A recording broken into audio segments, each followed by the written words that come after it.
2, 1, 2. Hey, yep. 1, 2, 2, 2, 2. Hey, yeah.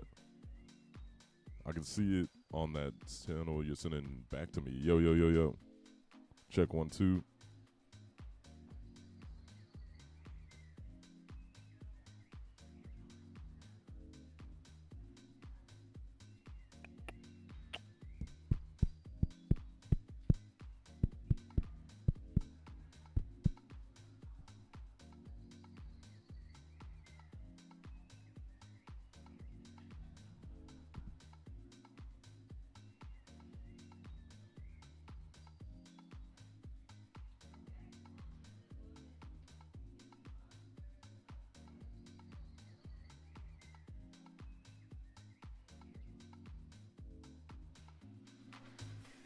So I remember me and my brother Bubs went to Federal with my dad. And he loved music too, so I listened to a lot of island music as well as classical blues, soul,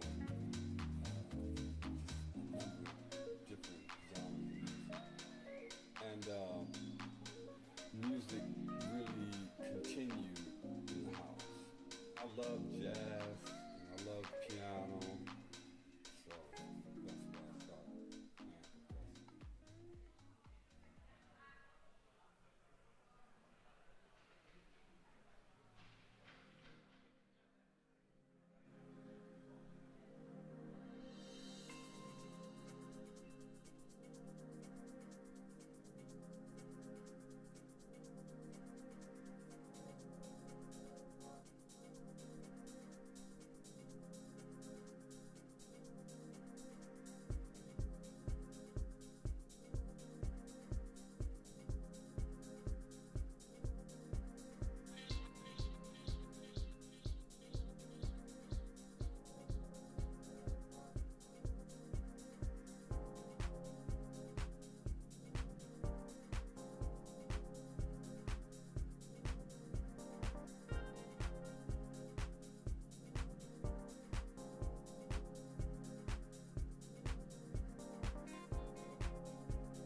funk on dancing cars.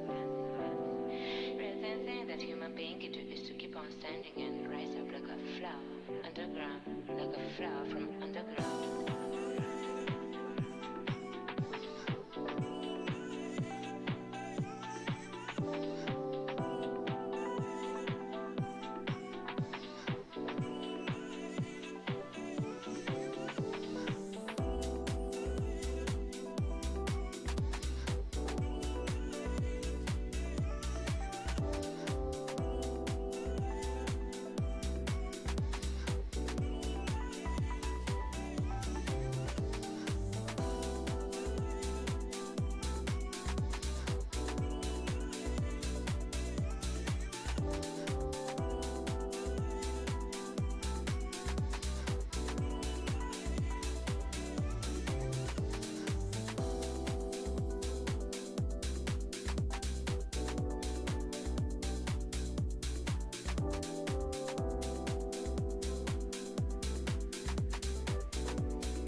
Good morning. If I could have everybody take your seats, please. We want to get the program started on time.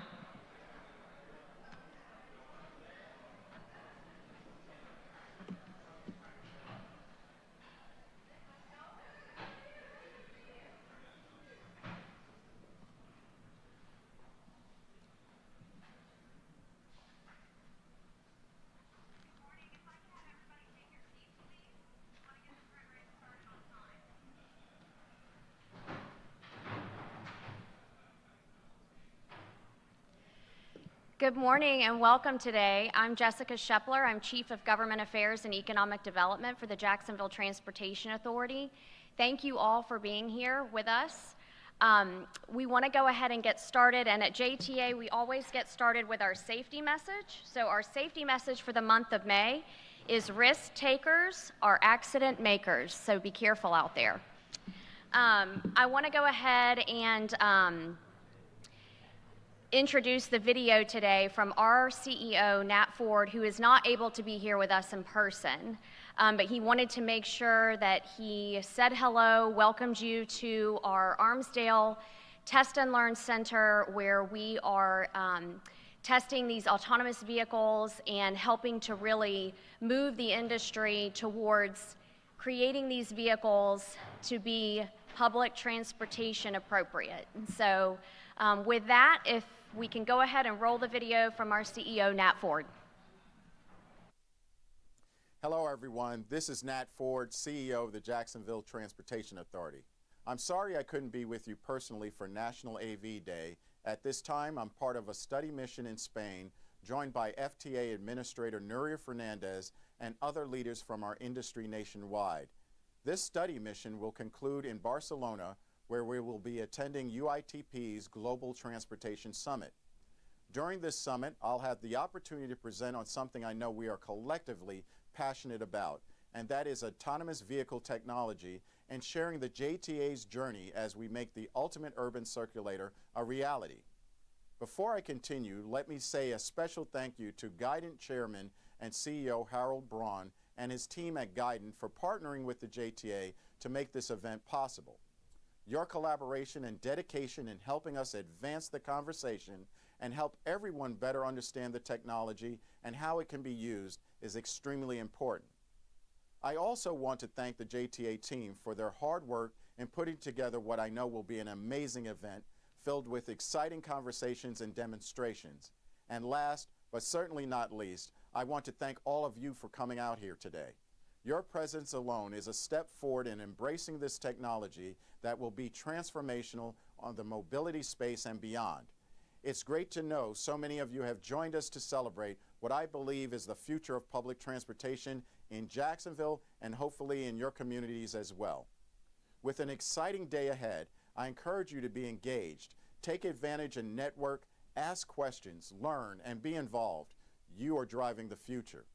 We will be live streaming much of this event across the globe, and I can't wait to see and hear the great discussions that are going to take place around autonomous technology. Of course, events like this cannot be done without the help of companies like many of yours. So a special thank you to all of our sponsors who helped us put on this event. Your participation is essential to helping us better understand the possibilities and capabilities of this amazing technology. Thank you to all of the demonstrators who are here in Jacksonville today to show off some of the amazing technology and projects that you are working on. I encourage everyone to be present for the important discussions and visit each of the demonstration areas to see the latest and greatest innovations and tech being offered in the transportation industry today. Before I leave you, I want to share that the JTA will be launching a new autonomous-based webinar series, and with this new webinar series, we will create a platform where agencies and municipalities can showcase their projects and share lessons learned and find solutions to the challenges we're facing. In addition, this webinar series will serve to hear from subject matter experts from the private sector so we can see what is being done and planned internationally and much more. So be on the lookout for more information, and you never know, some of you might be future participants in the JTA's webinar series. But today, it's all about National AV Day, so let's get started. Enjoy, and best wishes to all.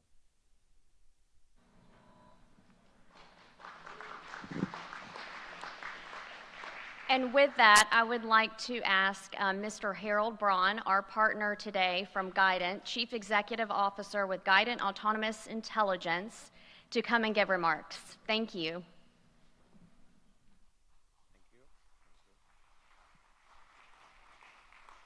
Ladies and gentlemen, good morning. Mr. Ford, thank you very much for your opening words, even in the far distance to Barcelona. We deeply appreciate your transformative leadership and visionary approach to redefining autonomous transportation services. This has a vast impact on the people and the communities in the US and around the globe.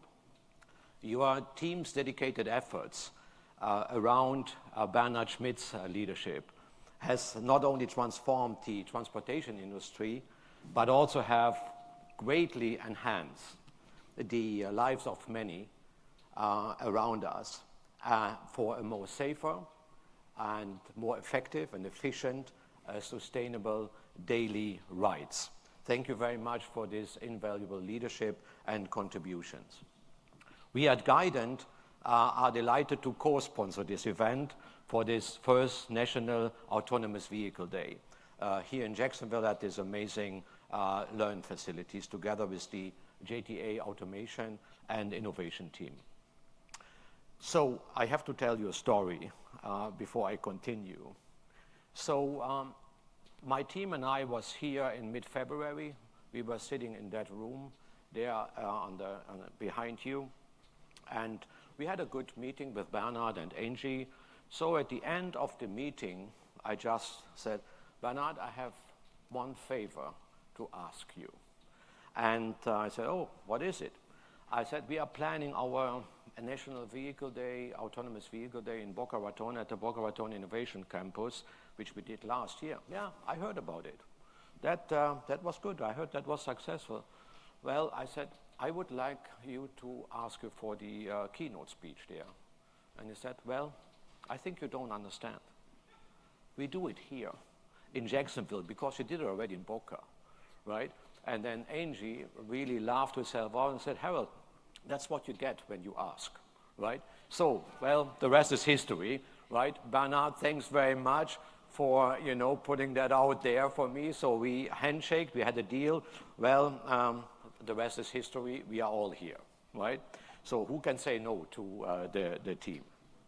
So, so with this in mind, I would like to welcome our sponsors and the companies who agreed to demonstrate their latest technology, and you will see that outside there.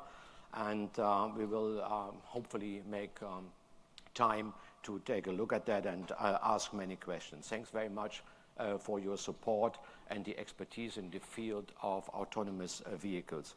You are instrumental for the industry and driving innovation forward. I would like also to thank the GTA and Guident organizational team for making this happen. So especially I would like to thank Emma. Emma, where are you? Emma, thank you very much. She is the driving force of this place, right? And I would like to thank Angie. Angie, say hello. Here we go. And also Anna, she's in Mexico. She's a Guident marketing, she's in my Guident marketing team. She's right now in Mexico. And of course, I would like to thank also Marcus. So thank you very much. So you made all this happen. So as we are gathering here today, we are inspired by the possibilities of the future and motivated by the potential impact we can have. And that is created by our customers, our partners and communities, and hopefully we benefit them down the road greatly with these innovations and possibilities we have at our hands. In my view, the arrival of the autonomous industry and the vehicle industry is propelling us into a new era, which has not really tapped into the vast potential we see. We can refer to that also as a blue ocean. We swimming in a blue ocean. So let's make sure that we are stick into that blue ocean for a while and continue to innovate. One of the use cases, just one of the use cases we are tapping into here is to revolutionize the autonomous transportation industry. That's why we are here for. That's why GTA takes also the leadership on this, and we, as I mentioned before, with Mr. Ford and the team, we greatly appreciate that. We can really create a new era of mobile transportation and make it safer and also more environmentally sustainable. It's crucial to recognize that this industry is not in a distant future, it is happening right now. It is here. So it is not down the road somewhere, so you see it everywhere globally that it is around here. And that is because of your great leadership and also of your brilliant minds. A lot of them are here, and we will hear from people displaying and also talking about their innovations. I have also to mention that we broadcast this event live globally, and I was told before I got into the stage that we have almost 300 people on the live broadcast right now. So thanks very much, and a warm welcome to you as well. Yeah, you can clap the hand. That is very good. So thanks very much. So, a couple of words about Guident. Our mission is to provide safety of the forefront of the autonomous vehicle driving systems. So that's what we do. We are not manufacturing vehicles. We are a software company.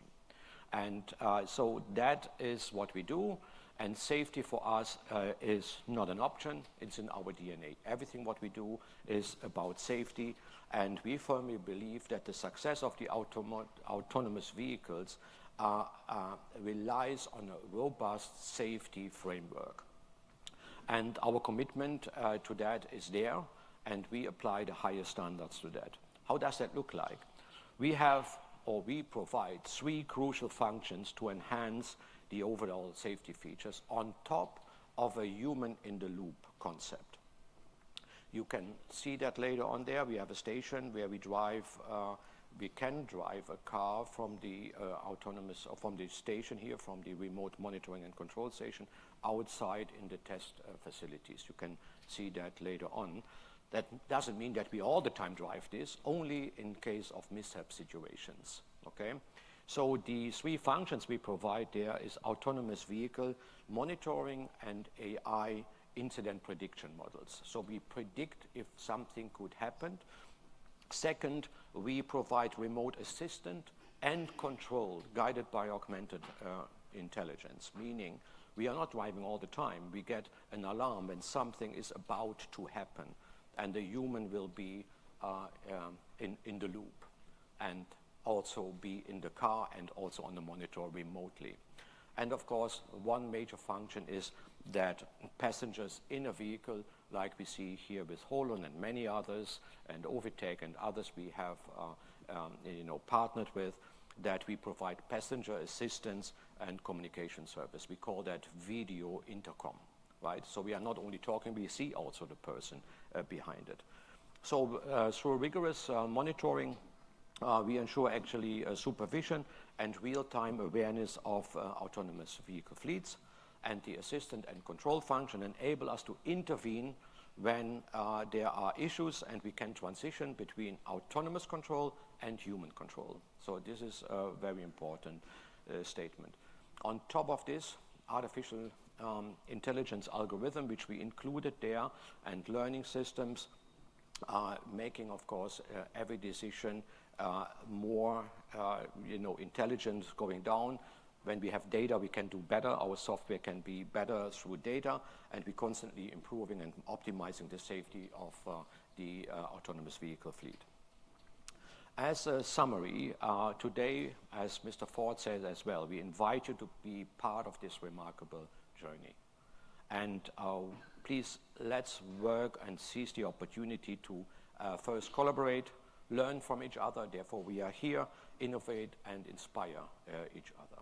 By joining forces and to steer the course of this point in history, we can shape a legacy and we can make the world a better place when you understand how many accidents per year happen through human drivers in in a global environment, and that is a huge number. 1.3 million people died daily, in a year, and that burns down to 3,500 people daily.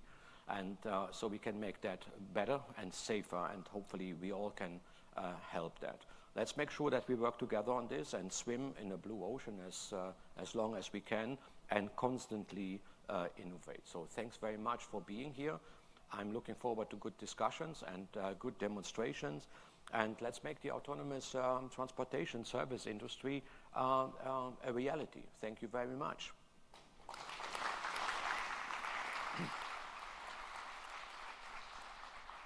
Now it's an honor to introduce you to the next speaker, Debbie Buckland.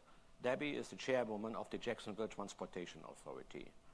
Debbie also served on the board of WJCT, Public Media, and Baptist Beaches Medical Center. Her dedication extends to numerous advisory roles and various local business and community services. With a wealth of experience in the banking and finance industry, Debbie's expertise insight have shaped a long and successful career. In 2019, she was introduced to the First Coast Business Hall of Fame and is a recent recipient of the Jacksonville Downtown Achievement Award. What an outstanding career. Please welcome Ms. Debbie Buckland. Debbie, the floor is yours. Thank you very much. Thank you, Harold. We have a blue ocean here in Jacksonville, too. And Bernard's going to kill me when I tell you this, but among the family, we call the facility that you're sitting in today Bernard's man cave. And don't you think it cleans up nicely? So good morning, and welcome to the JTA's Armsdale Test and Learn Center for Autonomous Vehicles. And don't tell anybody I told you it was Bernard's man cave. So I'm the board chair for JTA, and we're so grateful that you're here with us in Jacksonville today, because you're going to be able to witness and learn firsthand about what we're doing in Jacksonville to take transportation to the next level for our community. So I want to say a special thank you to elected officials who are here today, and I do not have a list of your names, but thank you for joining us. I want to thank my fellow board members for being here, and any other of our special guests. I know we have a number of our entire senior leadership team from JTA is here today as well, and thank you so much for being here. And Harold, I have to say, we are transmitting internationally, I understand that, and for the first two of us who spoke, we both have strong accents. So maybe that's just showing our commitment to diversity, right? Okay, very good. Okay, so today you're going to see how quickly the marketplace for these vehicles is evolving. It's just going at warp speed. At JTA, we've been proactive in testing several prototypes within the industry of autonomous vehicles in anticipation of deploying a transportation network of AVs within our U2C program, which many of you are familiar with our first phase occurring along Bay Street, the Bay Street Innovation Corridor in downtown Jacksonville. You can Google it.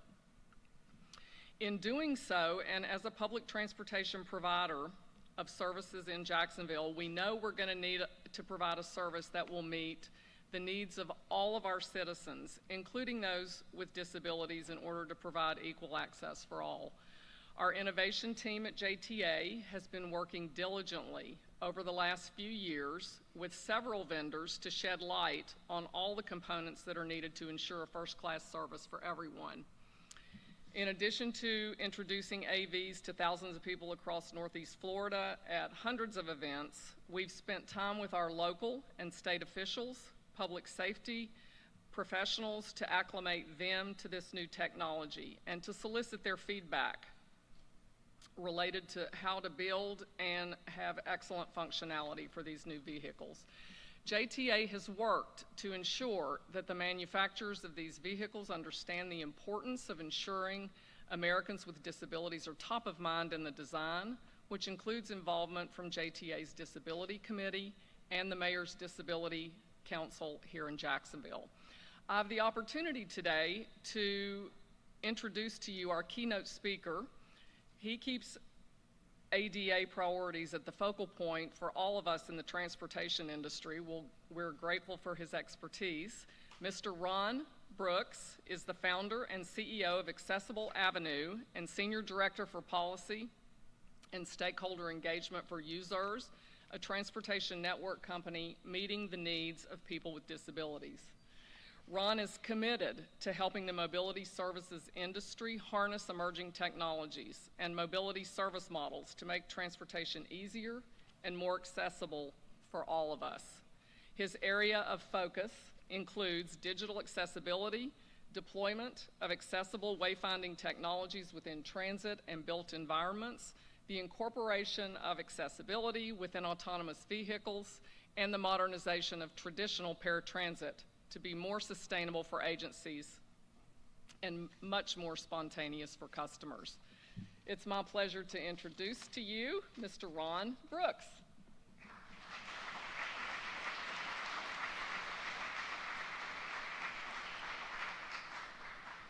Thanks. Okay, go ahead. Heel. All right. Okay, go ahead. I got it. Okay. I'm good from here. Okay. Sit down. Sit down. Get you situated. All right. All right. Okay. All right. Good morning, I guess. I'm from Arizona, so I never know what time it is because we're the only people that don't change times. So I'm really excited to be here, and there are so many reasons why I'm excited to be here, but I will start with one. I have teenagers, and so I'm excited to be not at home, but I'm more excited because autonomous vehicles mean that at some point in the future, they won't be driving. Now, so I have a dog up here next to me. His name is York. He's a yellow Labrador. I'm going to talk about him in a little bit. But the first day that I came home with York from training was in 2021, 2021. So I came home, and the very first trip we took, what they train you to do when you get a new guide dog is to take easy trips around your neighborhood. You know, just walk around the block, walk to the mailbox, whatever, to get used to each other in your neighborhood. What actually happened was I get a phone call. I've been home less than 8 hours. My son is coming home from school with his sister, driving the family's car, and they were in a fender bender a block and a half from our house. Fortunately, neither party was hurt. Two 19-year-olds behind, actually my son was 17, a 17-year-old and a 19-year-old colliding in an intersection, completely avoidable, completely the fault of somebody. We never figured it out, but the insurance company blamed me apparently. All of it would have been avoidable with autonomous vehicles. And so I'm really excited to be here because that was an expensive accident. So I'm really, really happy to be here. I'm happy to get to talk about something that's personally very important to me and important to all of us. And so yeah, let's dive in. So here's a scary picture on the next slide here. So this is York, my guide dog, driving a Mini Cooper. Actually, he is not driving that, I promise. He is good. He is not that good. But I was thinking about this because we live in Phoenix, and Phoenix, of course, and the nearby community of Chandler is a place where lots of autonomous vehicle technology is being developed. We do see a lot of autonomous vehicles on the streets in and around Phoenix. And I was kind of thinking about how weird it must be to look up as you're driving. I mean, I can't relate to this personally, but looking up as you're driving and looking out and seeing a car coming toward you in the oncoming traffic, and there's nobody there. Is that weird? Has anybody studied this? Has anybody thought about this? So, anyway, that got me thinking about how the world is changing so rapidly and so quickly, because we can't imagine it, and yet it's happening, and it's happening everywhere. And I will tell you, Harold talked about it, Nat Ford talked about it, everybody's mentioned it, and I'm living it. This technology is changing lives. It's already starting. It's going to continue, and I'm a person who is directly experiencing that. Next slide. So I just put some collage pictures up here. This is me in York. We're all over the place. We travel quite a bit for work and for just other reasons. So I've got some pictures, and we're in a restaurant. We're on transit. We're in different places around the country. And everybody loves to talk about dogs. And he's a cute dog. He's a yellow Labrador, 75 pounds. I love this dog, except when we're flying, because he takes up all the room under my feet, and all the room under the people next to me's feet. We are those people. So, but anyway, I put us up there because transportation to me and the ability to travel is important. It's been important, and I'm going to talk about how autonomous vehicles and the work that you all are doing is changing this picture for me. But I wanted to just start with this. Travel's important. People with disabilities, they want to go places. Everybody likes to get out and do things, and we are no exception to that. And it has been a challenge. But first I want to, so the theme of what I want to share is autonomous vehicles are creating access and autonomy for all. And I say are creating. Autonomous vehicles are creating it. This is not a will create. This is an are creating. This is present tense. This is already starting to happen. I'm fortunate enough to live in a place where it's happening. You all in Jacksonville are fortunate enough to be in a place where it's happening, and it will be happening in more and more exciting ways in the future. But it's happening now. But first I want to tell a story, and I want to start, for me at least, pretty close to the beginning. So next slide. So I was born in 1967, and I was born at a time when we were very excited about space. That's why I have this picture of the Apollo launch. This is what I wanted to be an astronaut. When I was a little kid, I could see as a little kid, and every morning before I went to afternoon kindergarten, I would read a little book that my mom got me called You Will Go to the Moon. You can look it up. It's a great little book. And it had cool pictures of the astronauts in their spacesuits and getting into the Apollo rocket and being launched off of the pad at Cape Canaveral back in those days, and circling the Earth and going to the moon and driving around in the moon buggies. This is what I really wanted to do. But I'm also a Midwesterner, and I was kind of from the family where your plan A was almost never the plan that you got to do. It was like you always had to kind of have a fallback. And I had a fallback, and my fallback was to be a pilot. There's a lot more pilots than there are astronauts, and pilots are still pretty cool, and they get to fly planes. And none of it was ever going to happen. It was not a practical thing, but I didn't know that. I was like 5, so I was pretty excited about being a pilot or an astronaut. Either one would be fine, but it wasn't going to happen for me. Next slide. I don't know, is there anybody here from Indiana? Make noise, I can't see you. Anybody from Indiana? All right. There's always one. I don't understand it. What city? Indianapolis. Okay, all right. Well, you are from the big city. So I'm from Indiana. I'm from a working class family in a working class town in East Central Indiana. I'll just say it was Marion where I was born, which is really not a great place to be from. And then we moved, and I grew up in Muncie, Indiana. So home of Ball State, David Letterman, all that. But we didn't have a lot of things going for us. I was a long way from that launch pad or that runway. And as a little kid, I did all the stuff that little kids do. I mean, rode bikes, ran around, all that kind of stuff.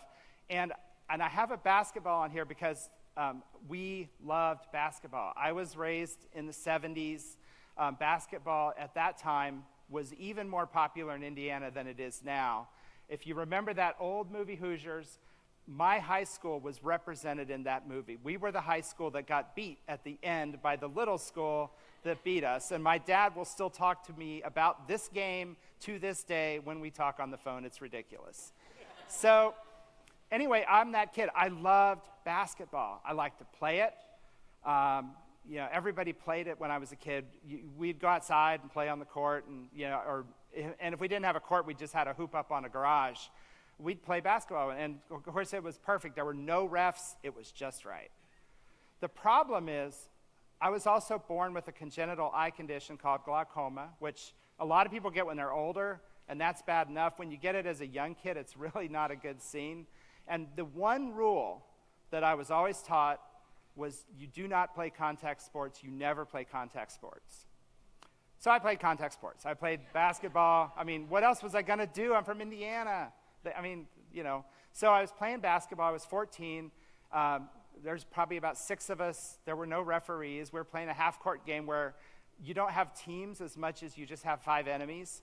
So when we're going up for the ball, I go up for a rebound. I can barely even see the ball by this point, and it hits me in the face. 12 hours later, I have no eyesight left. It was gone. That was it. So that was really tough. I was a freshman in high school, about 3 weeks into the school year, and I had to start from scratch. Next slide. So that dream of being a space pilot, by the way, looked really, really far away. So I have on this slide, I have 2 things. I have Braille book. The cards in my hand, by the way, I have index cards to try to keep on track, and I'm not even following them, but I produced these on this second device. This is a device called a Braille writer. It was invented in the 1930s. It still exists. The one in my house is literally 40 years old. I got it in 1985 when I graduated from high school. These things last forever, and they produce Braille mechanically. This is pre-computer, pre-everything. And I had to learn how to use this stuff. I had to learn how to read books, and I had to learn how to read and create Braille, because that was my new language. I also needed to learn to get around, but I was in a small city, Muncie, Indiana, not a wealthy city by any means. It's actually worse now than it was then. I had no person who could teach me in our city how to navigate the streets safely as a blind person. So for my entire high school career, I spent my time holding on to the arm of my sister or some other relative. Now you can imagine, I had 2 sisters. One was, we were in the same grade in school, and we were mortified by the fact that I had to hold her arm and walk around places. Neither of us liked it. That's just how it was. And it was bad enough, but then when they got licenses, when my sisters were able to drive, I wasn't holding their arm because they weren't home. And I spent my entire childhood kind of wishing that I could go places I couldn't get to. So eventually I did learn how to use a cane. The school system found somebody they brought in. They taught me how to do that. They gave me a cane, and I was able to then learn how to use basic public transit. Got out of my little small town, went to Indiana, graduated, and learned how to do things, got a guide dog, and started becoming more mobile, which really just fed my desire to go places. Next slide. And so I did. I went to graduate school in San Francisco. All these transit, I was in heaven in San Francisco. I loved it because of the weather. It was really far from Indiana, and there's this thing about, and I don't know if this is true in Indianapolis, they got more stuff. But in my little town, you are judged by how far on the map you're able to move yourself once you get out of school. And so I was really excited because in my high school class, I was number 2. At my 10-year reunion, I was the second farthest person who admitted it from Muncie, Indiana. And the first farthest person lived in Alaska, and I felt like I really won that. So always a bridesmaid, never a bride. But anyway, So anyway, I just lost my train of thought. So I went to San Francisco, went to graduate school, rode all these different kinds of transportation, and it was really cool because I could finally start to go places. I took buses, I took BART, which is the train system out there. I took the Muni, I took streetcars, took cable cars. Not pictured as the casino bus that I would occasionally take to Reno. That bus was really cheap on the way up to Reno and really expensive on the way back. I don't know how they did that, but I never seemed to be able to afford it going home. But in any case, I had a love-hate relationship with transit. I loved it because I could actually go places. I hated it because it was really hard to use sometimes, and this is back about 1993. So somehow, I talked my way into an entry-level position at BART, and I fell in love with our industry. I fell in love with movement, and I came to understand that for me, this was my plan C. I just hadn't written it down when I was 5. If not an astronaut, then a pilot. If not a pilot, then transit. And I ended up in transit working with accessible transit for my whole career to this day. Next slide. Like everybody else, I met my perfect person. I met her in 1994. I just started working at BART. That's Lisa. The first picture with the heart around it, that's Stern Grove. That's where we almost got married until we realized how expensive it was to do a wedding in San Francisco, and we moved it to her hometown near Delano, California in the Central Valley. And then I've got a picture of us on the beach, which she's the pretty one. I'm the other one. So in any case, we got married, and my career started to take off. I got a job in 1996, moved to West Palm Beach, Florida, spent 4 years down in Palm Beach County. And then we went to Albuquerque, of all places, and we had our first child. We moved to Northern California, had our second child, moved to Illinois, had our third child, moved to Phoenix, and stopped having kids. We had all 3 of our kids at home with midwives. That's a fun fact. Very few, you'll never hear things like this in an AV conference, but that actually happened. And let me tell you why it happened. It happened because, for 2 reasons. One, I had no idea how I would get my wife to the hospital as a blind guy. I wasn't going to take paratransit. I mean, no offense to paratransit, but you can't schedule these things a day in advance. I mean, you can try, but it doesn't work that way. The other reason is my wife was also blind. So neither of us drove. Neither of us had access to transportation except public transit, which is really, really good for some things, but not good for everything. And so we couldn't figure out, we're sitting here going, why would we have our kids at a hospital? Because then we just have to bring them home. And that's after we got ourselves there, and we don't even know how we're going to do that. So we had our kids at home, and we got very, very creative. And I want to tell you, this is partly, you're probably wondering, are we ever going to talk about autonomous vehicles? We are. So, but I want you to understand how challenging transportation can be. Our transit system in this country has gotten way, way, way better. But in 2002, when our first kid was born, and then in 2006, which is when we moved to Phoenix, I had 3 kids under the age of 4. They were too young to ride on public transit because I couldn't carry them all.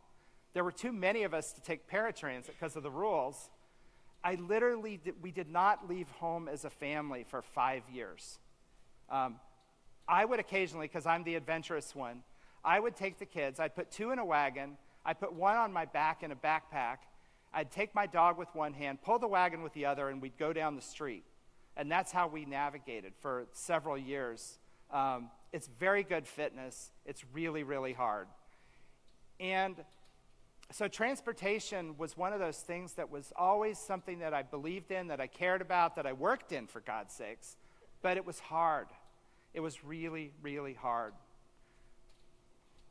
So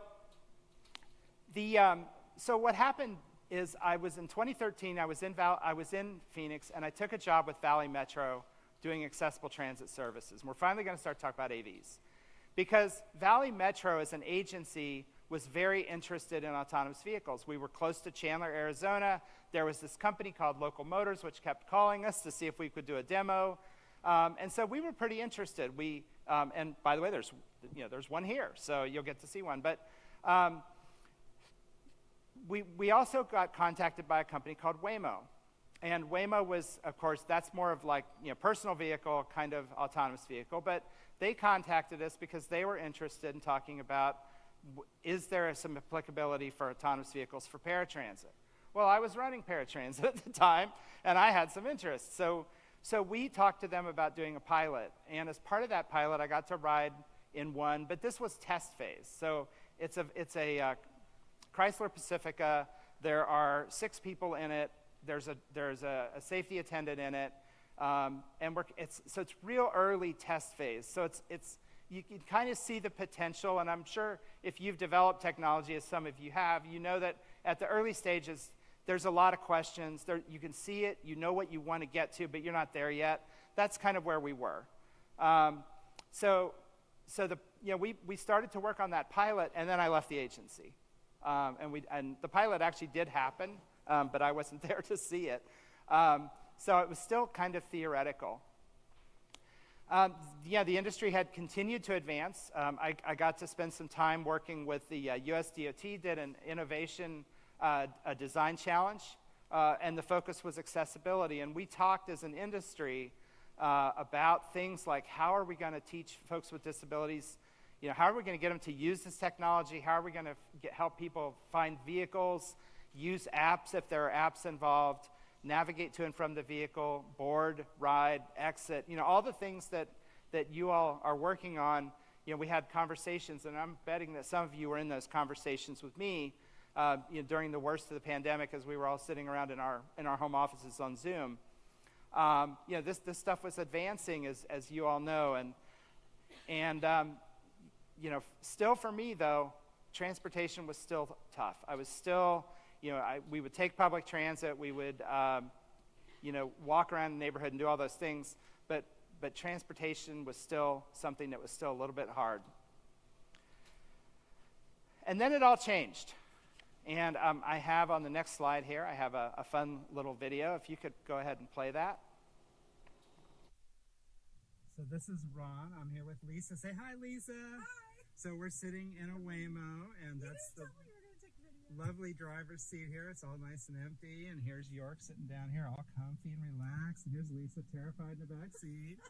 And here you can just watch out the driver's window as we just kind of kind of rolling along here. We're going to make a left-hand turn. Proceeding on East Highland Avenue. On East Highland, I'm thinking we might take the freeway, but maybe not. Let's see where we go. We have no idea where this thing is going. There's the front. Hopefully you're not seeing any terrifying driving here going on. What you're probably seeing is, and if we look behind, which can't do, I don't have the good angle on, you probably see cars backed up and people annoyed because this thing is actually driving the speed limit. But anyway, we're going to dinner, going to have a nice time, maybe a little bit of drink. And this, my friends, is something that I wrote about 4 years ago called Self-Driving Cars and Date Night. It is date night and we're in a self-driving car. Thank you very much. So let me tell you why this is so significant. So how many of you, by noise, since I can't see you, how many of you have been married for, say, more than 20 years? Okay, cool. So my wife and I are going to celebrate our 27th anniversary in July of this year. That video was, that was a video that I made for Facebook. It was not intended for public distribution. My wife did give me permission. I shot that video in January of this year, in January of 2023. I met my wife in July of 1994. Between 1994 and I just want you to think about this, those of you who've been married for a long time. From 1994 in July until January of this year, 2023, that's almost 29 years. We had never been in a vehicle by ourselves. Never. Not one time. Every time we were ever in a vehicle, there was a driver who was driving it. We had never had a private date night, not once. And I don't know, I realize, we're here to talk about public transit and AVs in public transit. But what I want you to understand is the feeling of freedom that comes when you've spent your entire life trying to do something that you couldn't do.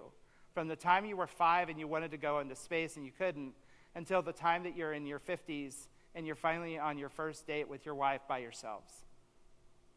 That is what autonomous technology is creating for people who have never had access to transportation on their own. And, we're going to find ways in public transit. This technology is going to make the roads safer. It's going to make them more sustainable. It's going to free our drivers to do something other than stare at traffic. They can actually look at their customers and say hello.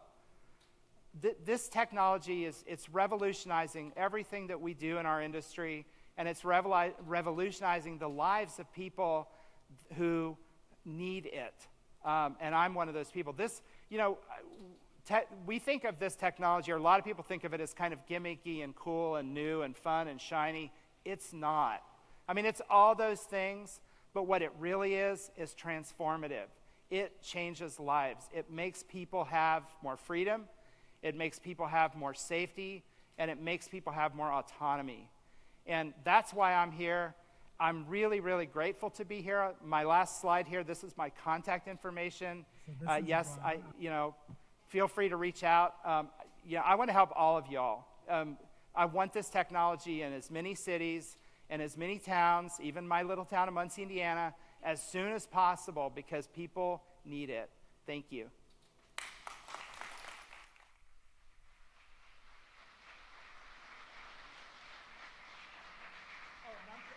And we have time for questions, I think. So they'll have to tell me if we don't, but I think we do.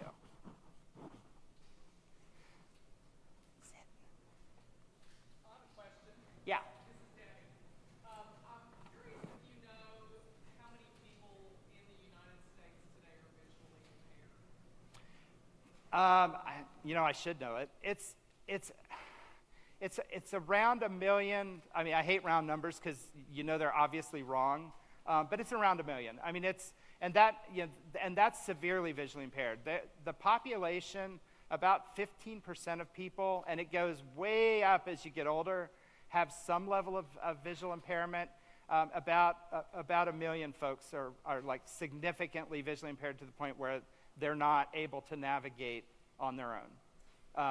And when I say not on their own, I mean I navigate on my own, but you wouldn't want me in your car. So yeah. Well, I want to thank you for sharing your personal story, and I feel like one of the challenges that we face every day with translating to most people about autonomous technology is all the people who are going to be able to use it, like women with strollers and babies, and visually impaired people, hearing impaired people. So thank you so much for being here today. No, I appreciate that. Hey, Mr. Brooks, thanks for sharing that and great presentation. Question on the kind of journey you just shared. So you've obviously been in taxis before, and I guess you and your wife have been in things like Uber before. Yeah.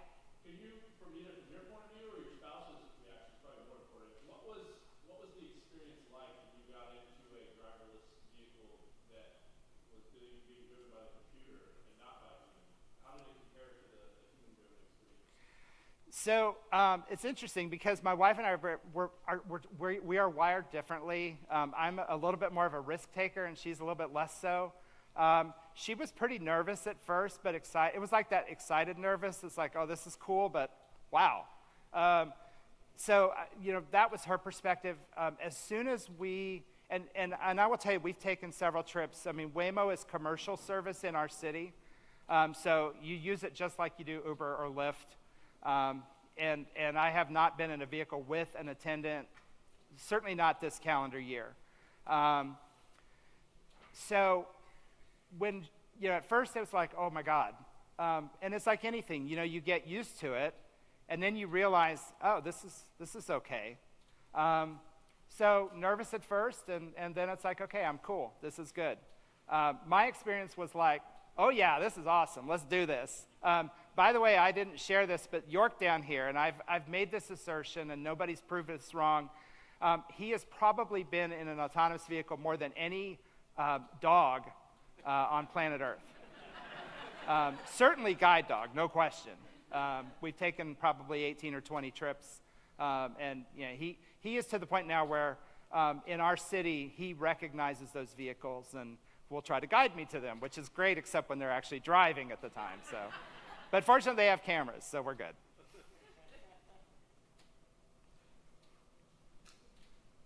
Anything else? Yes. Yeah. Hi. My name is Jerry. I'm the one who All right. I also lived close to San Francisco and Rosa Park a lot. I was a high partial then, so I could ride transportation kind of by myself. Since then, I've totally become blind. And the thing is, that among the blind group here, we usually joke about when the autonomous vehicles come, we'll all buy one and share it, you know.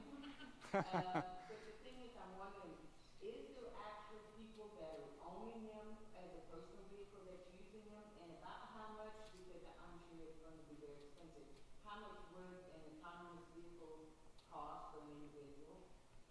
Yeah, I don't know the answer to that, and I don't know if anybody does, and I don't, there are other people here that are actually, since I'm not actually in the industry, I'm more of a consumer of the industry. I don't know. What I will tell you is, my personal belief is that car ownership becomes much less important when public transit and for hire services are available through an app, because I've read a statistic that 95% of the time that vehicles live on planet Earth, they're empty and parked. So it seems kind of silly to pay for a vehicle that you only use 5% of the time that you actually own it.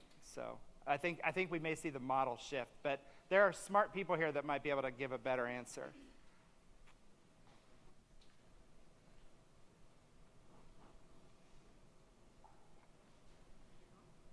Anything else? Okay. Thank you.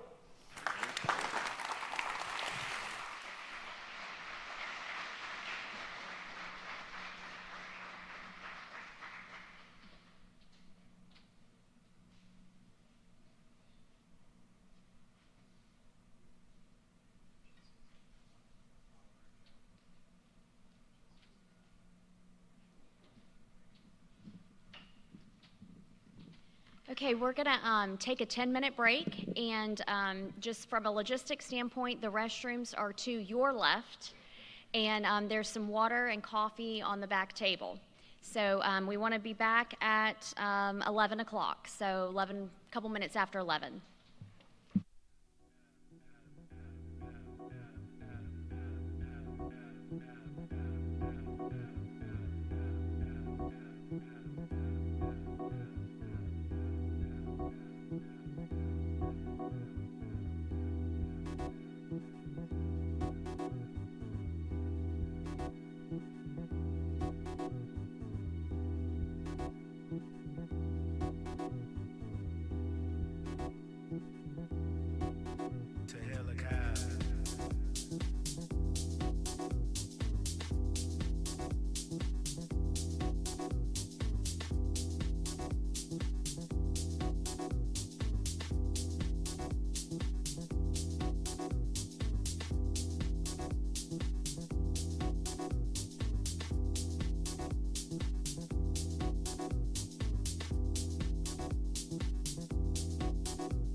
If I could have everybody's attention, we're going to get started again. Before we do, if you drive a burgundy Chrysler, I believe your vehicle is blocking a demonstration area in the guest parking lot. If you would be so kind to move that, please. A burgundy Chrysler, if you could move your vehicle away from the demonstration area in the guest parking lot.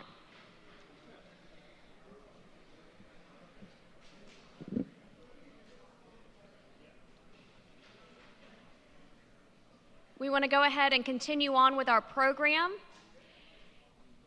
And before we have our Vice President of Automation Innovation come up, we want to show you a brief video.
We're excited to be a part of what we think is a transformational transit project here in Northeast Florida. Our company focuses on technology and electricity, and it's a perfect match for what is going in the ground, what's going to happen with the autonomous vehicle, and it's just going to create an amazing experience for anyone coming into downtown. Transit-oriented development, where you develop right around existing transit, is something that occurs now, along with the Emerald Trail, which JTA is working on as well. We've seen developers cluster around that. We can make these things happen in real life right now, like we're doing for JTA.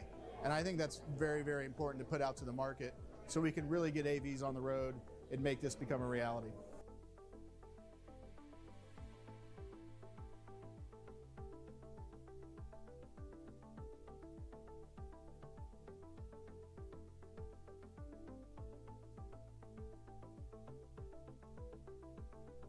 I think the opportunity to see vehicles that are not even yet on the road, like this one behind me, I think is really, really important. They see where the future's going, and not just figuratively, but literally, how we're going to get from place to place, and I think that's exciting. I also think many of my students don't have the opportunity for a lot of enrichment in their private lives at home. So this is an opportunity to see things that they may not have ever seen before. It's one thing to be in the classroom and to learn about coding, to learn about robotics and engineering, but when kids get exposed to real world experiences, I think it just opens up their minds to really what a career in STEM could really mean for them. The students here in the STEM and coding classes will have an opportunity to engage with the autonomous vehicles and investigate the different technologies that are associated with autonomous vehicles. We can show them things on a TV or in a book, but until they actually experience it, talk to those experts, get on the vehicle, it's still just an abstract object. So for them to have this opportunity really is something that could propel them into the future. I am definitely very proud. This has been an extremely successful event, and we honestly couldn't have done it without JTA as our title sponsor. So we thank you guys again. This is a great turnout and definitely the best STEM Expo yet for our 10th annual. I will tell you, as the chair of the board, I don't think we've ever seen a time where JTA has been a better partner than now. It's exciting about the partnerships that are being offered. It's important to have events around STEM and health and activities that allow children to engage in these areas so that they grow a real interest and an excitement about learning more about STEM and healthcare fields. In my mind, I see this as being our automotive technologists of the future, right? I mean, this is where the future is going to be at some point. The opportunity to expose our students, expose this community to that type of technology, troubleshooting, of diagnostics, of IT, GPS types of knowledge. So I'm excited to bring all those things together that our faculty and the institution can put together so that we can train that workforce. The goal is to really hone in on potential talent from a workforce pipeline standpoint. So having an internship that can actually progress throughout the year and not just the summer is truly a way you start developing your workforce. I mean, the innovation is amazing. I mean, the plans are great. I think it's going to connect the city and bring more people downtown, which is what we want as Jacksonville citizens. To me, accessibility and connectivity to the community is great. It's needed, and then something that we need to be on top of. That JTA is doing is great, and we just wanting to make sure that that all communities are covered and that can use this beautiful technology.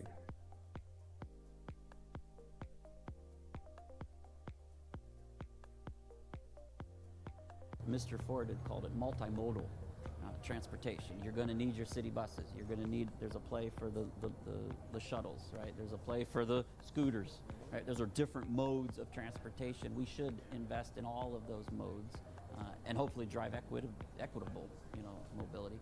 The reality is these use cases where you're deploying them in these shorter distance, lower speed type public transportation configurations is really the point of the spear of where our industry is going. And this is where the technologies are maturing every day. And so we're deployed in mixed traffic environments all around the state and in 4 other states across the country. And I would tell you the work that Jacksonville is doing here is definitely, at the top of the pile as it relates to their leadership and proving out of these vehicles. And I think it starts grassroots, just like we're doing right now, talking about it, having our educating the citizens of Jacksonville to work along with JTA to make this happen. This is a huge opportunity for Florida itself. We gotta think differently, we gotta think out of the box, and we gotta think of what's best for our constituents here, our community, our neighborhood. This is what's right.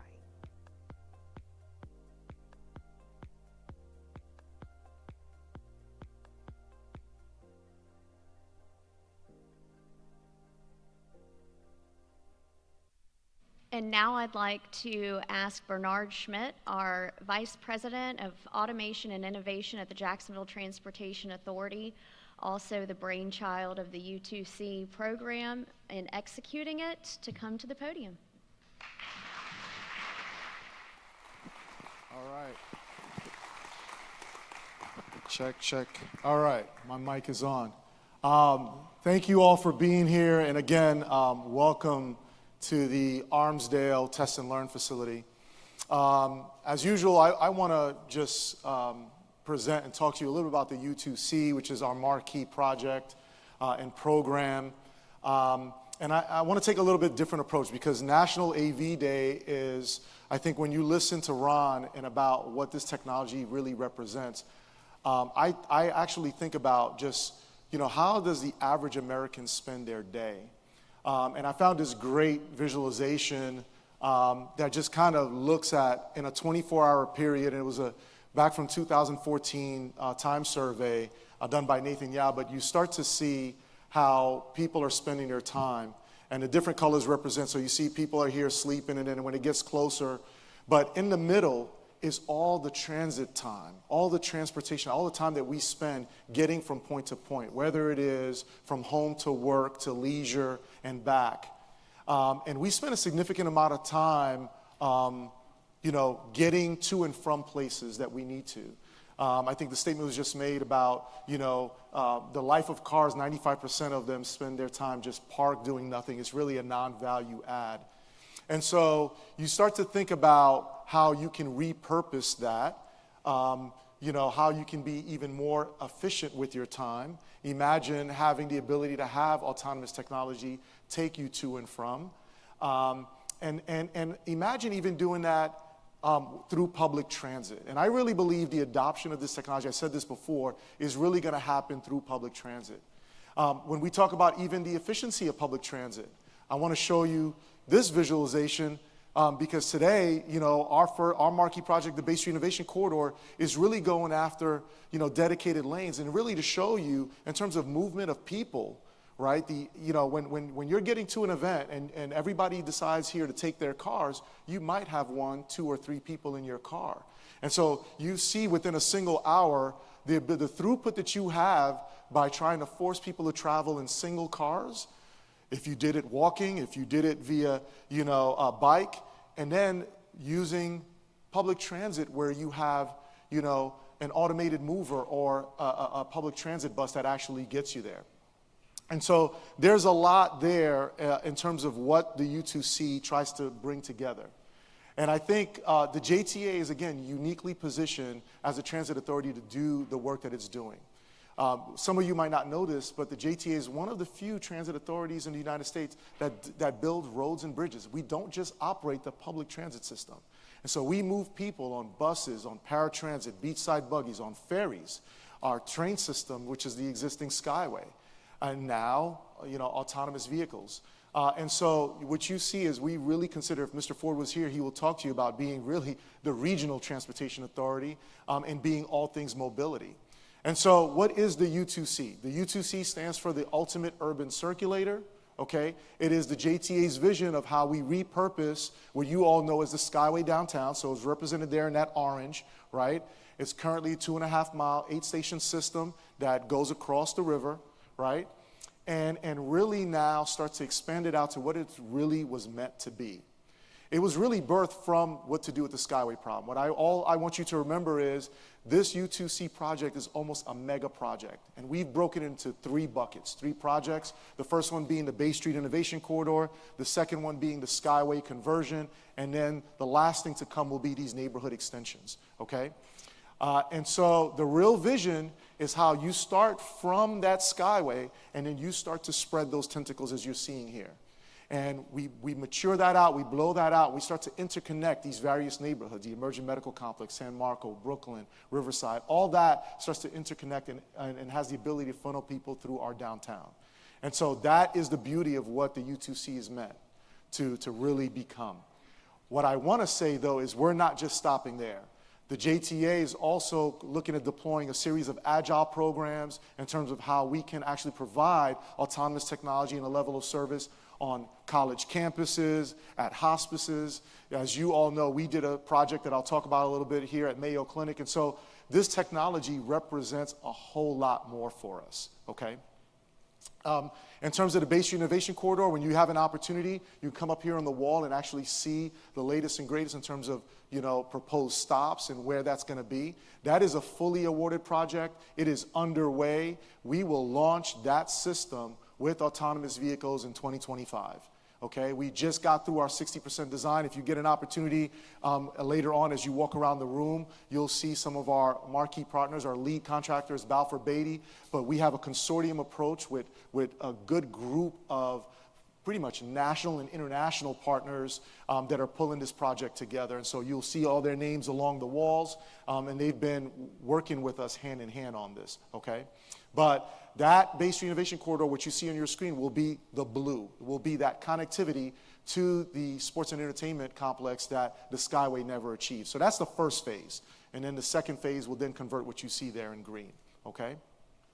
And, when we talk about the second phase in the Skyway conversion, I'll just remind you that the JTA is unique in the fact that we're probably the only transit authority to do what you're experiencing here today, but have some associated funding with all 3 phases of this mega project. And so in the second phase, you'll recall, we went after a local option gas tax. We're funded by local option gas tax, but we went after a local option gas tax expansion and extension that passed through City Council. And I want to recognize, we have our council liaison, and I see some other folks joining us, so thank you for being here. But that passed, and that money now is dedicated to the phase 2 of the U2C, that Skyway conversion, to the tune of $246 million, okay?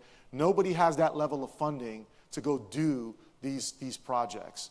Now, that's over 30 years, and so as we mature that project, we are really gearing up to really do what we call a P3, a public-private partnership type of procurement.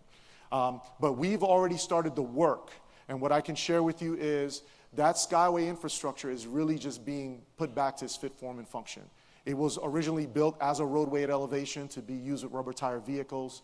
And so it is going to be repurposed. And one of the big reasons the US DOT gave us the build grant was because of the innovative thought behind repurposing existing infrastructure. And so that's a big part of what is to come with the Skyway conversion. When you talk about how we're going to interconnect that, right, one of the visions that we have is, you know, potentially through a series of ramps. We're not necessarily married to this yet, but through a series of ramps or a way to really connect. But the vision will be that you can take commuter rail, or you can come to our JRTC, the Jacksonville Regional Transportation Center, okay, change from a BRT or some other mode, get on an autonomous vehicle, ride that at elevation, come down at grade, make it all the way to the Jaguar Stadium, take in a game, and then take that back, okay? And so the vision is to fully interconnect that and make it all one system. And so that's kind of the thought process. Now, how did we get here? And we got here really, I think it's important for me to talk about the facility that you're in here today and the experience that you're having to kind of just get a chance to taste different flavors of autonomous technology. But for us, it started some time ago when we had a simple test track downtown. And, you know, because of some construction projects that were happening downtown, we had to move out of that facility. And so we came here. This was an active park and ride. Believe it or not, how life comes full circle. This park and ride was built and serves the Amazon facility. And I was the general manager at the Amazon facility when it launched here in Jacksonville. And so I ended up coming here, and, you know, basically we pretty much took mops and brooms to the floor, and we made it our baby. But what you see here has been, for us, the test bed of how we basically play with all this technology. I know Chair Buckland called it my man cave, but it's the cave for the entire team. It's the cave that we share with our interns. It's the cave that we share with our DCPS folks. But we really leverage this site to kind of start to understand what this technology can do, and because we needed to do that. More importantly, it provided us the opportunity to know and learn so much about these vehicles that we put out critical guidance to the industry in terms of what these vehicles need to be for public consumption, for public transit, right? A lot of these organizations at a period in time did not necessarily know what that vehicle needed to be, what that vehicle needed to have for public consumption. And so a lot of that work was done. It was really sparked off in terms of us looking at what we think is going to happen on Bay Street and then bringing it out here. So today, when you get an opportunity to go to those demonstrations, we built our own rain tunnel. We have our own traffic cabinets, our own LiDAR sensors, analytic cameras. We've recently launched our own private LTE network here in terms of how we're going to run Bay Street when people ask me about cybersecurity and how we're going to interconnect with these vehicles, right? When you're going to see the teleops demonstration, you know, the vision behind that is to do it within our own private LTE network so that it's fully closed off. So there's a lot of method to the madness here in terms of the things that we've done. We went as far as also we're the first in the country to take a fully FMVSS, a regular street legal paratransit van, and put an autonomous kit on it, right? We've developed partnerships with FSCJ where we have access to their Cecil Field test track. So literally like our own NASCAR test track where we can do high-speed testing, while here at the Armsdale facility we do more of the iterative testing. That led to Goodyear, that last image you see here, and you saw, I think, the Goodyear director on the video talking, but Goodyear exclusively selected the JTA to test the non-pneumatic tires that were built for autonomous shuttles. And so we're very proud of the work that has happened here. And so even inside the facility, believe it or not, when you look at the tape that's all here, it is meant to mimic a four-way intersection. The light above you is a full light that has a traffic cabinet in the back here, a full NEMA 6 traffic cabinet, and we are starting to do indoor testing. You might not see it, but there are antennas and cameras behind these curtains so that the vehicle can seamlessly localize indoor to outdoor. Why? There's a lot of our stakeholders now that are saying, hey, when this comes downtown, can you drop our customers right in our lobby? That's where this is going. That's where this is going. Imagine the first folks to bring that up was Mayo Clinic. They wanted to know how you can bring folks to the hospice directly into the lobby. And so the technology has the ability to do that because it's electric powered, so there's no emissions. And we drive them indoors all the time. And so even that work right now is ongoing. And of course, our great partner, Harold and his team in Guident, we're fully underway now with taking one of our vehicles and pulling a teleoperations kit on it And I'll share with you because our vision also is always to have a human in the loop. And so the concept of teleoperations and teleassist is important to us in terms of how we're going to give that extra level of security and safety that we make our passengers feel. Very quickly, I'll show you that Mr. Ford also charged us to not just think about just autonomous vehicles. And so, you know, we're looking at safety. We look at mobility. We're approaching this from a multitude of angles. And so in our test track, what you will find is all the intersections at our test track are 3D printed crosswalks. And for us, we started playing with that because what we started to see, you might not know this, but at a point in time, Jacksonville is rated pretty high in pedestrian fatalities. And so what we start to look at is how when we go in and we build and put in a transit stop, we're not just putting in a bus stop, we're not just putting in a service, but we're redoing your sidewalks. We're also trying to put something that makes your neighborhood, your intersection, much more safer. And so that was one of the things. We did that with a local artist. The further you are away, they look like they float and they're like bollards. And so the natural inclination of the driver is to hit the brakes and slow down. And then when you get closer, it just flattens out, right? It's not fully approved. You know, if any of my DOT folks were here, they would jump up and tell you it's not in the MUTCD, but we're working through that, okay? But again, an example, when we started down at the test track, down by the stadium, you know, we had just a little simple roadway. And the evolution of this has really come all the way to what you're seeing here before you in this Holon vehicle. But we tested we are now on our 8th vehicle across 5 platforms. We started testing everything from the Easy Mile to the Navia shuttle. We've played with the Local Motors Ollie, which is the only US-made 3D printed shuttle to date. And this is the Ollie 2.0. We have one. You'll get a chance to experience it today. We have the Polaris Gem. We're proud of this as well. This is the one that's going to get retrofitted in addition to its autonomous kit, in addition to the fact that it has a solar panel. It's not 100% solar powered, but partially solar powered. It is now going to get the teleoperations kit on it. And so what you're going to experience today in that demonstration, the JTA will be able to do with its own vehicle as well. And then, of course, we have the Green Power EV Star, which is our foray into a paratransit van or shuttle van that is fully street legal, that is also fully kitted with an autonomous kit by Perrone Robotics. And then we had the opportunity throughout the year to work with 2 unique manufacturers in ZF as well as Bentler, which is the parent company to Holon, and working with them and them taking our Golden 20 and some of the work that we've done, but in partnership with some of our other partners, and really starting to look at, you know, how they start to create the right shuttle, you know, that can be, can go into public transit. And so ZF, you know, that was their shuttle. They launched, both companies launched their vehicles at this year's Consumer Electronics Show in Las Vegas. The vehicles had opportunity, the ZF vehicle had the opportunity to come here and spend some time at the JTA. And we're also very happy that the Holon vehicle has also made it out. And so, you know, the Holon team made it a point to put that rendering of what this shuttle would look like with JTA colors and JTA monogram. But this is it, and this is what it looked like on the day that it debuted at CES. And so we're very, very, very proud of that. And so I'm gonna pause here. I have a lot more slides, and I can spend a lot more time talking here. But this is really about celebrating National AV Day. I want to open it up to maybe take a couple questions, and then I want to introduce the Holon team that's going to come up and really share a little bit more with you about what this vehicle is, what this vehicle does, and the future of what they hope to achieve as an organization themselves. But let me take a pause and just see if anybody has any questions for me. If so, please raise your hand or feel free to come up to the microphone. Don't be shy. Yes, ma'am. You talked about the cyber control. Yes, ma'am. Since this is something new, how do we protect ourselves going forward? Yes. So thank you. Ms. Pittman brought up, her question was about cybersecurity.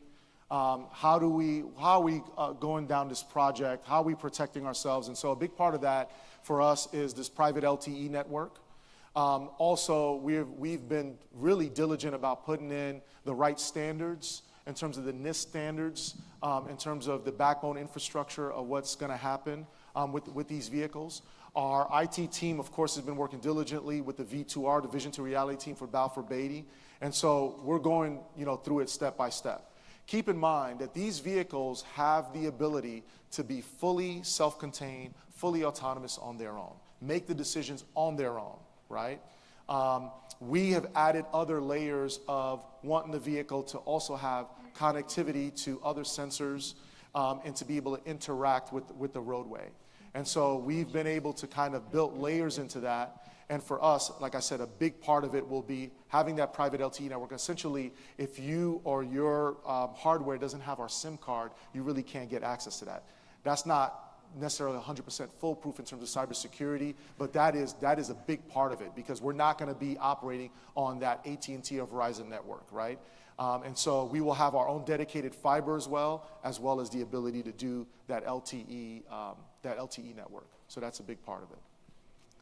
Any other questions? No other questions? Everybody's good. All right.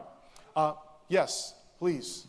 Purely pragmatically, how do we counter that element of human behavior which could lead to vandalism and an unsupervised... She's trying to give you the microphone so everybody could hear you there. Thank you. Yes. My question is, how do we counter that element of human behavior that sometimes could lead people to vandalism on an unsupervised vehicle? Got it. So I think the best way for me to address that is a lot of you are already riding vehicles that are already not attended. Our existing Skyway today does not have an attendant. It does not, right? If you take commuter rail, not every car has an attendant. So this is not something new in terms of for public transit. What I will tell you, though, is we will have the same profile that today we have on our existing Skyway. And so for us, one of our requirements is there will always be a human in the loop. What I mean by that is, in our command center, we have eyes and ears aboard that vehicle at all times. In fact, don't repeat that here. I don't see my JSO partners here. They might get a little excited.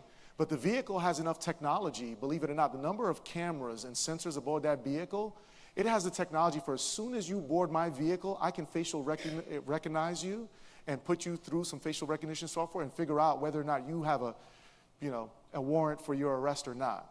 I'm not saying we're going to do that. But what I'm just sharing with you is there's an enormous amount of technology in terms of us providing the level of safety and security for our customers. Our ability to take control of the vehicle, shut it down, have JSO meet you at the next stop. We do that today on our existing Skyway, right? The other thing to give you comfort is we will launch on what they call a level 3 platform, which is also to have an attendant on board that vehicle. And so, and that is purely in the first 9 months to a year of launch to get people to feel comfortable with it, right? What we've seen, even here at our test track, if you talk to some of our other partners, Maine Mobility's here, Beep is here, talk to them. They run operations throughout the country as well, is every time when we do surveys, people that come, touch it, feel it, smell it, and get on board have a totally different feeling, afterwards, right? And so even the folks that were skeptical, after they see it, they say, you know what, I can do this. I think, just imagine it's kind of like the old elevators. Back in the day, you need an elevator attendant because it was new, people felt uncomfortable. Now it's almost weird, not that they don't have elevator attendants, but now you don't really feel like when you get an elevator, you need an attendant on board, right? But elevators have cameras and we know what you're doing in there as well. And so it's kind of going to be the same kind of situation in terms of what we're going to do aboard these vehicles. Okay? All right. What I want to do is allow me to bring up to the stage. I think I wanted to really end on the picture of the Holon vehicle because I want to bring up Greg Crandall, who's going to talk to you a little bit about the Holon vehicle, the work that they're doing. But Greg Crandall is the general manager of Holon US. It's a subsidiary of Bentler. He began his career as a third-generation GM employee that grounded him in a historical automotive perspective. And through his mother's foresight, Greg was able to experience the behind-the-scenes view into the challenges executive leaders encounter changing large organizations. Driven by a Kaizen approach to life, he takes pride in developing teams and processes that encourage educated risk-taking to reach goals by living in the moment but planning for tomorrow. After living and working abroad for 12 years and in 3 countries, his goals include localizing innovative solutions, reinforcing the importance of the 3 Gen principles, Gemba, Genbutsu, Genjitsu, and expanding green space in metropolitan areas. In addition to his professional career, Greg enjoys impromptu outdoor adventures and spending time with his family, especially his 5-year-old son that began challenging him in life. Please welcome Greg to the stage.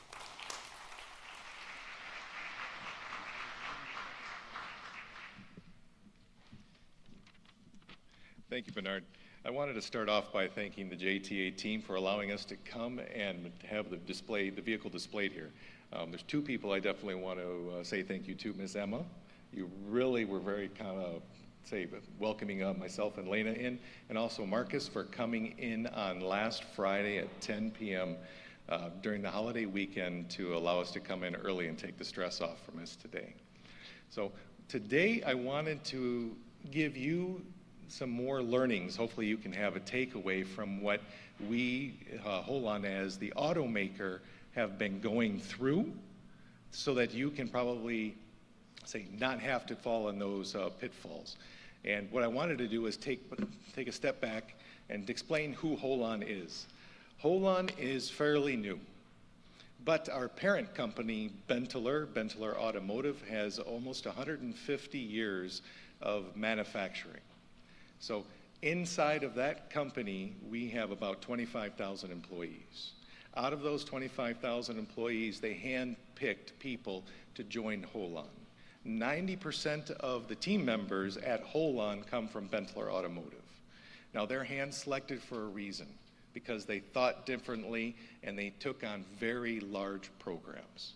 Out of that, this is why Holon was developed. We also started making battery trays in 2010, and then we went on to make what is better known as the skateboard, the Benteler electric drive systems, a complete electric base that another automotive maker could put a top hat on. So it's not that it's new to us, but we have evolved since 2010 to get us here today.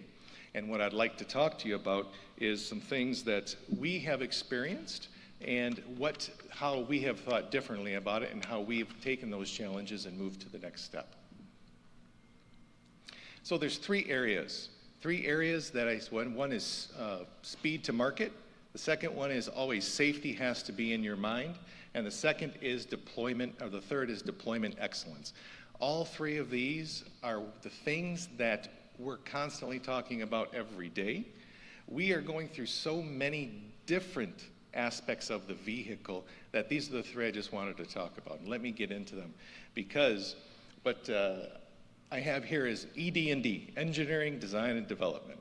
This is nothing new to the automotive sector. This is something that we do on a daily basis.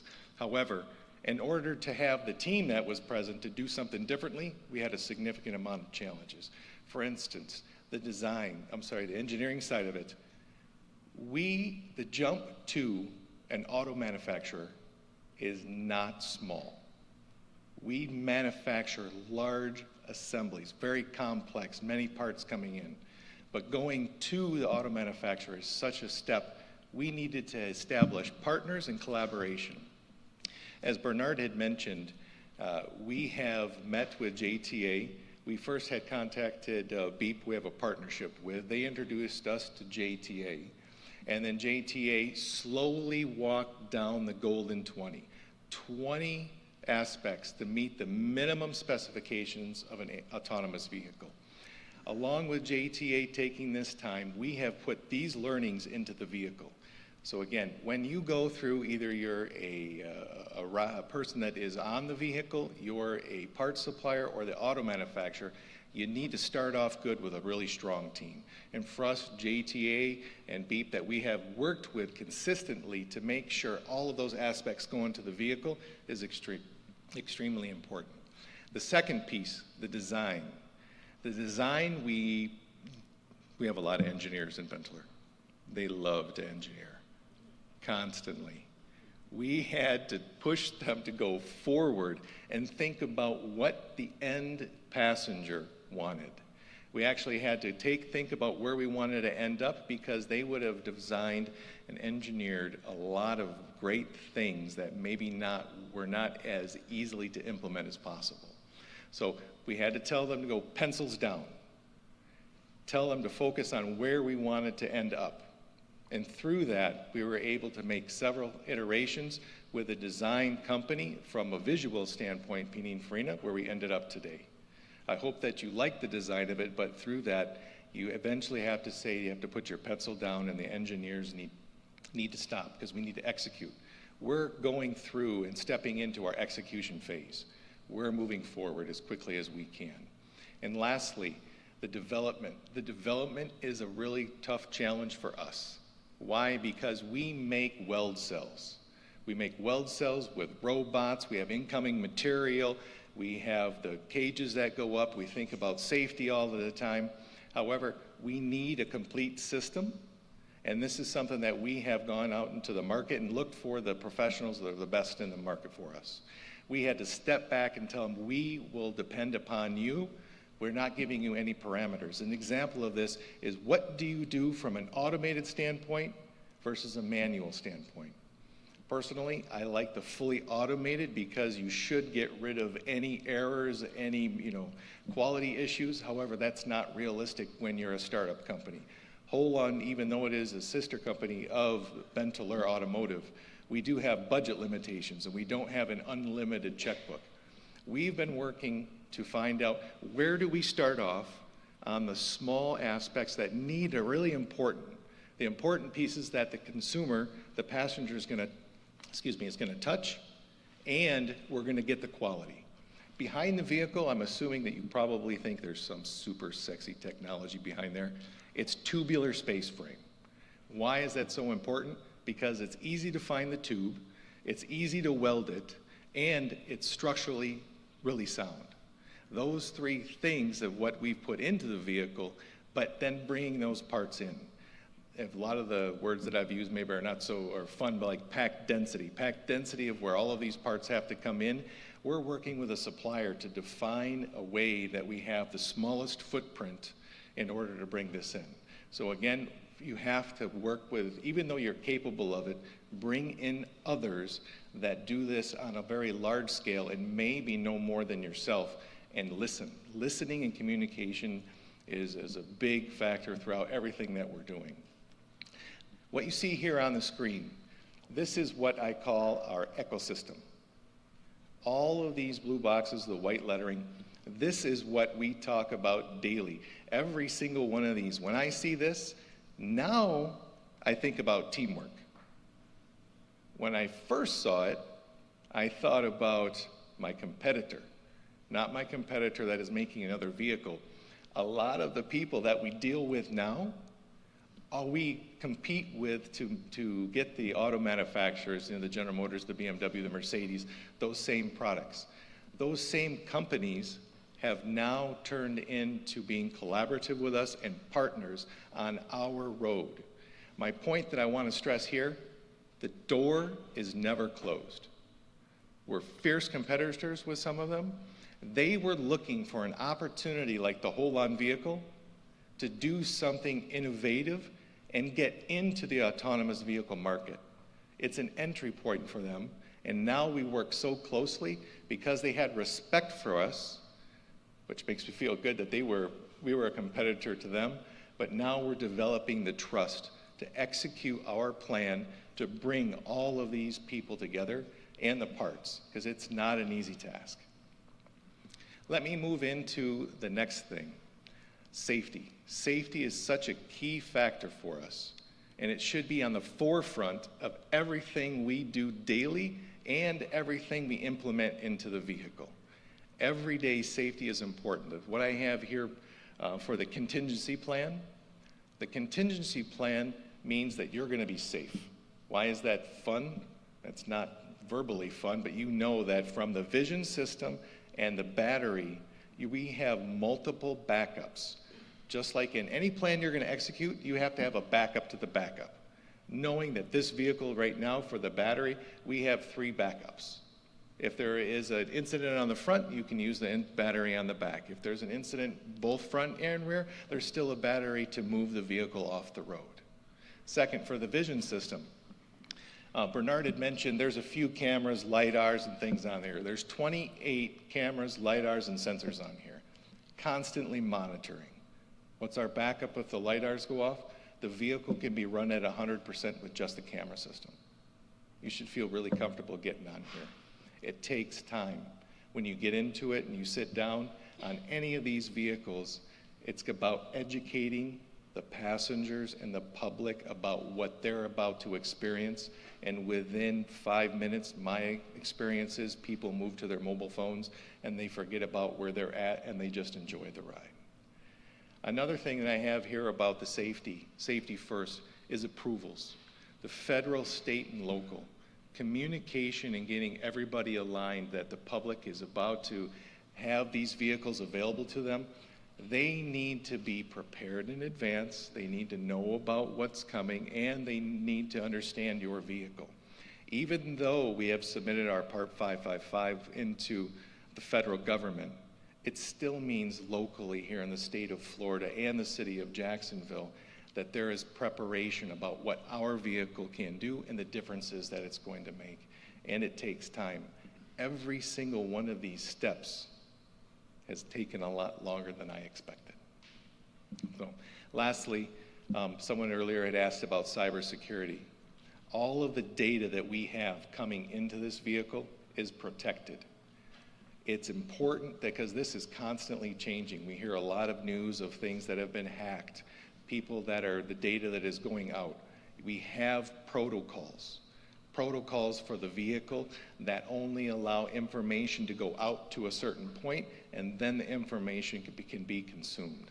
I just explained that we're constantly thinking about safety, and anything that has data involved, you should too. Lastly, it's about preparedness.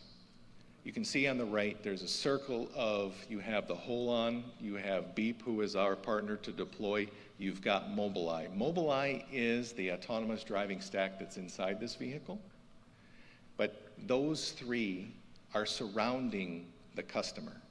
The customer could be JTA. I view it as like a funnel into the person that ultimately rides this vehicle. You have to think about, because we're circling every day of talking about the deployment, we're talking about the vehicle. How do you connect with them?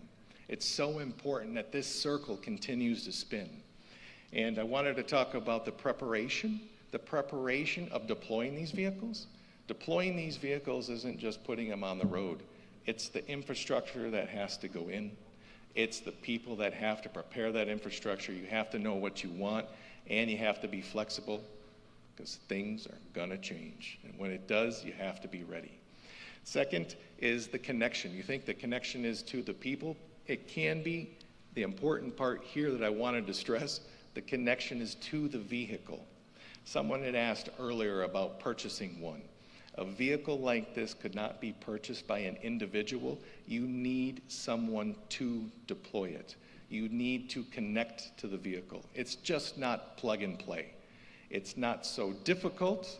It does take time and a lot of resources, and it will be done. But this connection is something that you need to consider. Anytime you go into deploying a vehicle, this additional step has to be the forefront of getting that connection and how you're going to use the information. Alignment comes down to the stakeholders. The stakeholders are either in your board of directors, and it goes right down to the passengers that are going to ride it. And finally, training.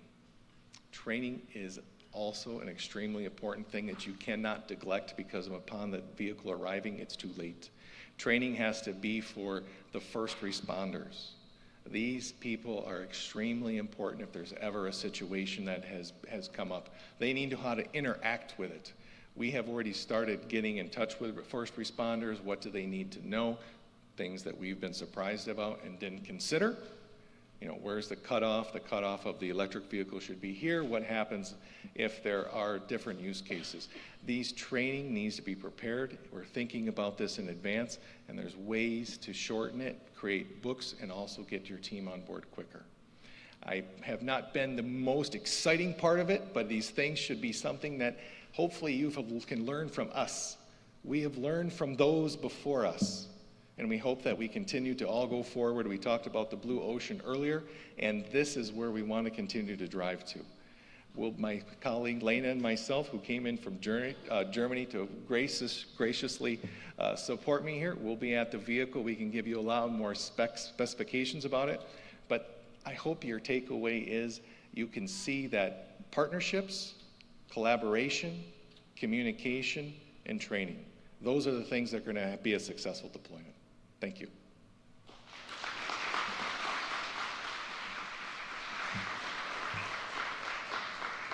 If anybody would like to ask questions about the vehicle?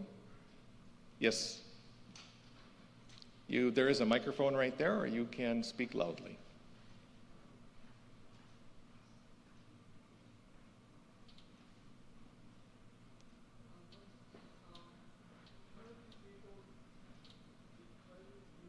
Yep.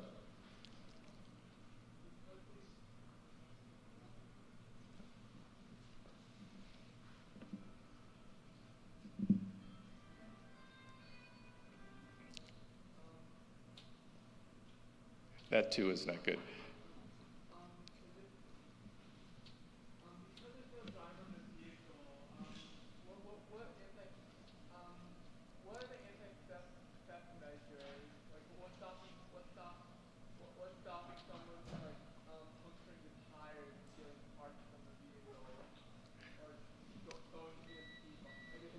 An EMP device towards it, and then So your question is, what anti-theft devices or systems are on the vehicle? Yeah. So that no one could puncture the tires or damage the vehicle. Yes. Like fraud, for example, fraud.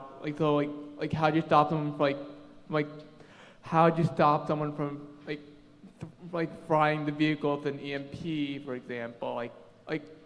What measures do you have in place to stop parts from being stolen from the vehicle? Well, first of all, the vehicle is in over 90% in autonomous mode. The vehicle can be driven manually, but you need to be a certified driver and you need to have access to the panel. And when you do start to drive it manually, you will only go a little over 3 miles an hour. So someone taking it off-road and jumping it is not going to happen. But also from someone coming up to puncture the tires, as Bernard mentioned earlier, we are currently in our vehicles now that are sitting there, but you have 28 cameras, lidars, and sensors that are constantly being monitored. You're going to be able to see everything around the vehicle.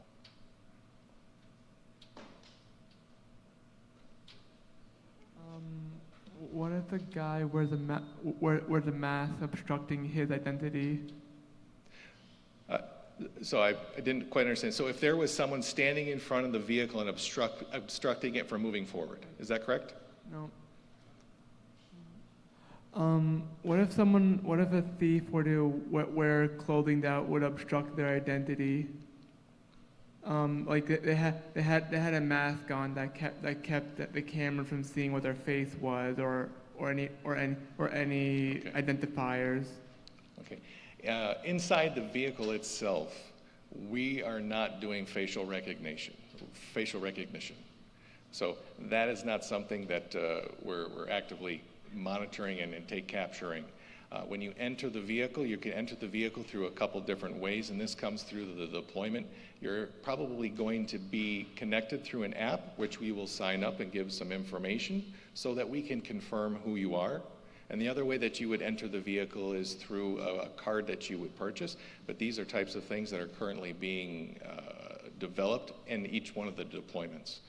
So the mask, if there was a situation that someone felt uncomfortable, the inside camera system would then communicate to the command center, and they would communicate with the passenger or passengers in the vehicle. I'm sorry? And it's got more than one. Yes, it does. Yes, sir. Okay. That will be our last question. Will be our last question. Mike Groland, Tom Bush, Volkswagen. I just had a couple questions for you, sir. And this is all new to me. This is a massive shift going on in the industry and the world, so I'm sure everybody's got 10,000 questions. But real quick, jobs and manufacturing. And so are we doing anything to make sure that there's a domestic capacity for U.S. jobs, being that we're looking for U.S. firms and manufacturing firms to come together with these parts contracts? And I was just wondering what the percentage of that looks like. I know if you paint with a wide brush, kind of give us an estimate of what it looks like right now. Is it all coming from China? That's really what that covers it. Okay, but don't go anywhere, because that just, if I don't get it right, I'd like to answer your question. So manufacturing jobs, the vehicle is going to be manufactured in the United States. Okay, so we're going to be having, say, jobs expand. So we're going to be having people that are working at the plant that be doing it, so it'll be manufactured locally. The parts, it will meet Buy America requirements, so that means 70% of the content will be made in the United States. Did that answer your question? Yeah, I like 70%. That's a good number. Thank you. Yep. No, it's important. It's a question, number one, from federal funds being used, and number two, to make sure we're doing things locally. We're not taking jobs away. We're actually bringing jobs into a particular area. Some jobs are then in those facilities. People that are working on the line have additional training that they're going to, because of the electrical content, it's not just installing a wire harness, tying down a weld nut. What we're doing here is that we're assembling a majority of the vehicle through the tier 1 suppliers that I had seen before. I showed you on the, what I call the ecosystem. We're getting major sub-assemblies, just like the OEMs do. I'm sorry, the auto manufacturers.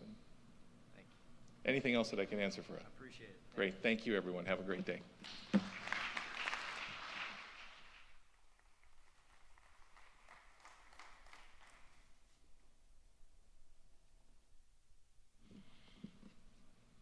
In continuing our lightning talks, I have the opportunity to introduce our next guest.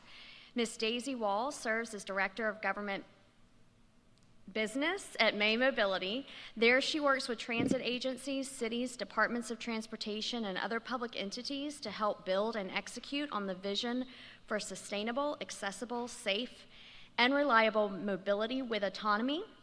At May, she oversees business development, sales, policy, and advocacy. Her days are filled with forging partnerships, filling transportation gaps for those who need it most, advising on policy and regulatory issues, and working with industry leaders to shape the evolving AV landscape. Daisy has over a decade of experience in mobility in different leadership roles. Prior to May, she was head of market expansion at Uber Transit.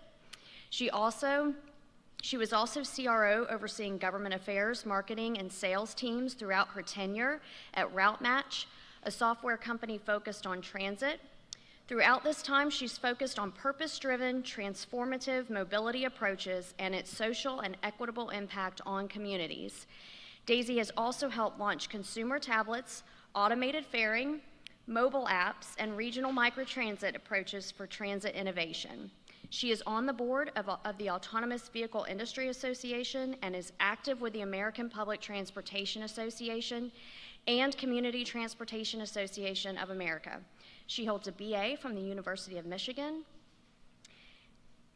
and a master's in, in social and political sciences from University of Cambridge, England.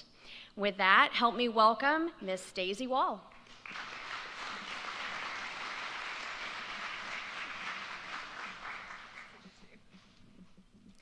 Hi, everybody. Hi. Okay, great. So what I'm going to be focusing on today is AVs in the real world. And so May Mobility is a company, just a little bit about us really quickly. We're headquartered in Ann Arbor, Michigan.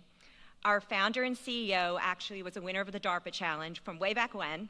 And he was also working as a head researcher at Toyota Research Institute and a chief investigator at Ford. And being the professor that he is, He's on the faculty of University of Michigan. He said, you know what? I'm kind of done with research. He said, what I really, really want to do is bring AVs into the public and figure out how are they transforming lives. And to do this, we have to get them out on public roads. So he set off on a path to do this, and that's kind of the origin story, if you will, of May.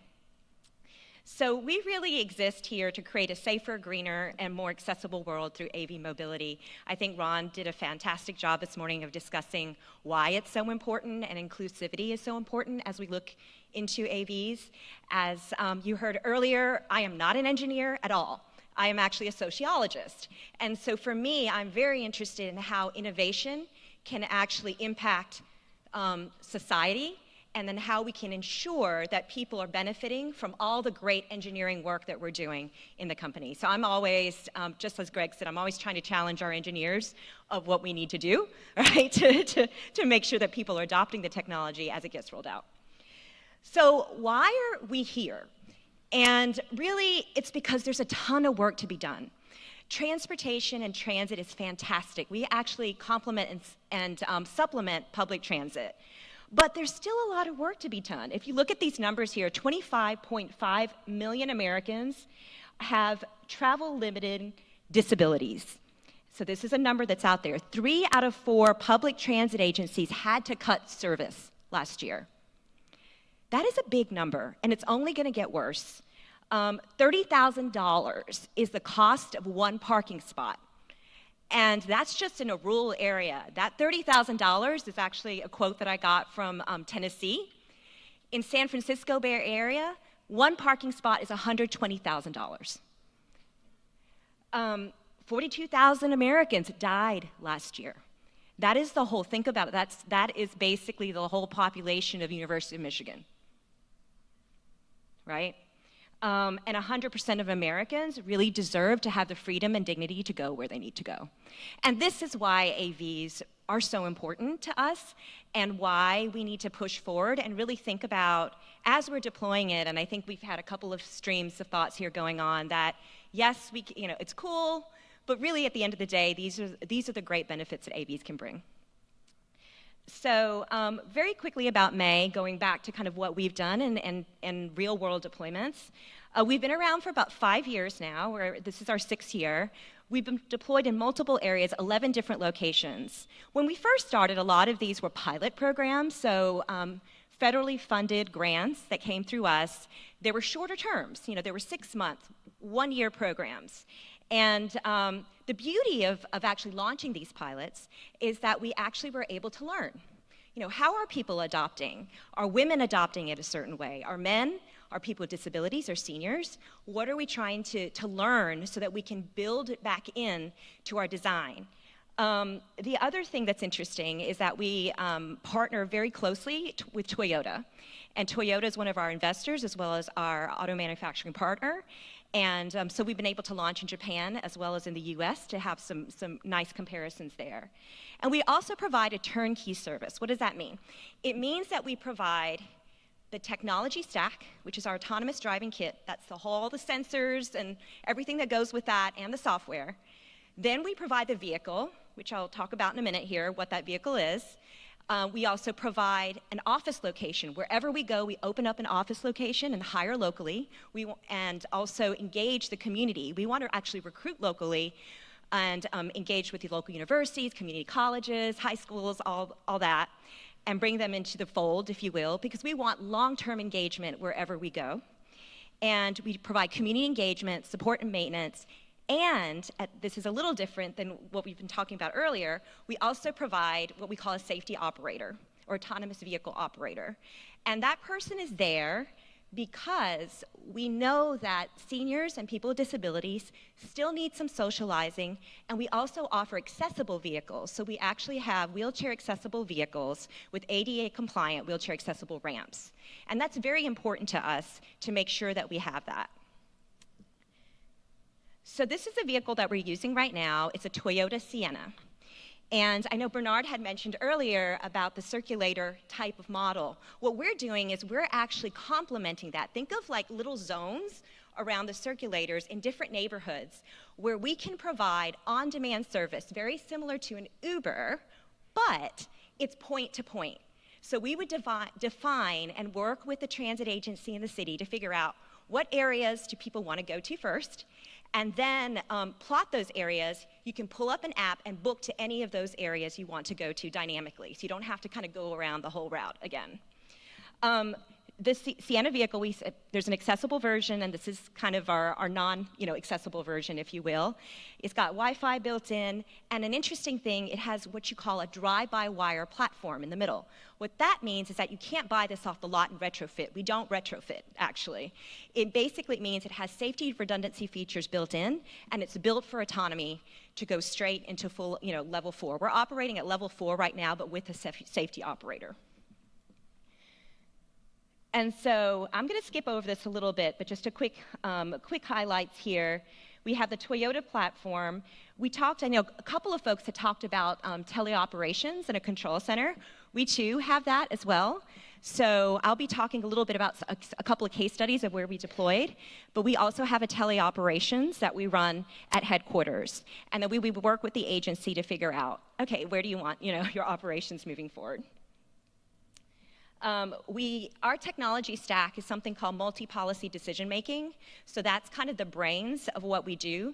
The difference in kind of our technology versus maybe others in the market is that it does real-time simulations and thousands of scenarios and makes decisions at that moment in time. This has allowed us to scale very quickly over time and add additional safety features, if you will. And then I wanted to point out, when you think about kind of autonomy, how does it fit into the bigger mobility ecosystem? So you've got the door-to-door service, that's kind of your Waymos of the world, the door-to-door Uber, right? Then you've got point-to-point, which is where we fit in, which is where we have the predetermined points, and then have you fixed circulator, which is kind of what Bernard was talking about earlier, that can go around in a circular route, have stop locations, if you will. And so how are the real-world deployments going? So there's a couple here. I'm going to talk about 3 that are all up and running still right now. Arlington, Texas is one. So this is quite interesting. Arlington is a fairly large university town.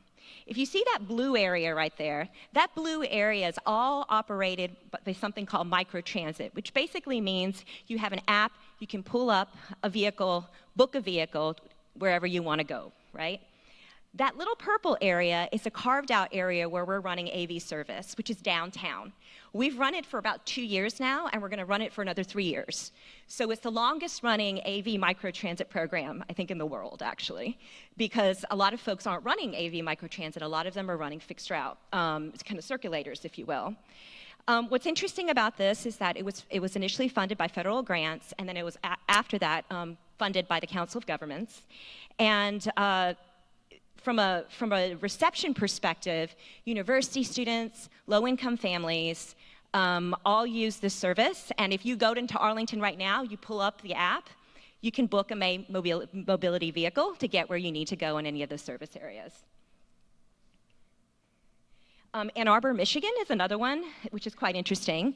This one is one where we actually started this particular project through a combination of different folks who really wanted to see how AV would work. So it was the University of Michigan, it was through one of our real estate developer companies, and then also through different research organizations as well. And so this particular program, we are able to transport students, but then also go into other areas like Carytown. There's interest in the VA hospital, and we also connect into their Amtrak station. And so over time, what we've done is we've actually honed the times, if you will. So summer, not a lot of students, right? So we would reduce some of the hours, but then during the school year, the university is very interested in doing safe late night programs for students, and so we would flip that. So it's really important, I think, to really engage the community. Wherever we go, we actually spend a lot of time up front, months, engaging the community and making sure we understand what they need prior to going in. We had another deployment in Michigan as well, where the transit agency was very interested to see how AVs could actually create more rides on their bigger fixed route service. And we found that 24% of riders who tried an AV to get into like a transit stop became new public transit riders on the fixed route version. So really trying to find those pockets to complement where the existing transportation already exists is kind of a great way to look at how AVs can be beneficial for the future. Go Marty program, this is a super interesting one because when we first started, people said, oh yeah, AVs don't work in rural America. It's just not gonna work. It's too much open space. There's not a lot of density. People won't be able to afford it. And how do you localize, right? There's nothing to bounce off of, no buildings or anything like that. So yeah, that doesn't fly well with our team at May if someone says that. We're like, no, if AVs are going to serve a purpose for everybody, we've got to go everywhere. We can't just go to the Sun Belt. We can't just go to places where it's dense or where people can afford rides. We have to go to rural places, coal places, right? Super hot places, you know, and figure out how does the autonomy stack react to those environments and how do people, you know, a rural demographic reacts very differently from a city demographic. And so this particular program, it's called the Go Marty program, funded by Minnesota Department of Transportation. And a disability group called Mobility Mania contacted us and said, we would love to do this with you because it's a population of 11,000 people and then highly overrepresented with seniors and people with disabilities. And when we launched this program back in September, and then if you think about it, we launched in September and then we had like the worst blizzard in like the history of Minnesota happen over this past winter. We were able to find that over 25% of the riders of our AVs were people in wheelchairs.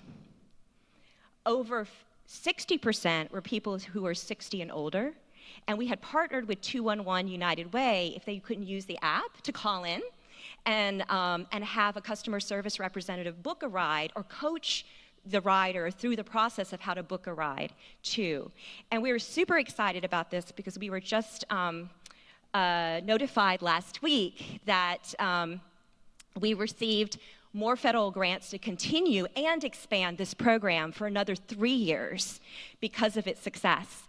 And then also work with the transit agency to see how we can become part of their overall network and really, so you could book, you know, you could book a paratransit ride, you could go on a fixed route vehicle, or you could book an AV. And that's really the direction we get really excited about here. The other interesting thing about this particular program is that planning and community engagement is so important.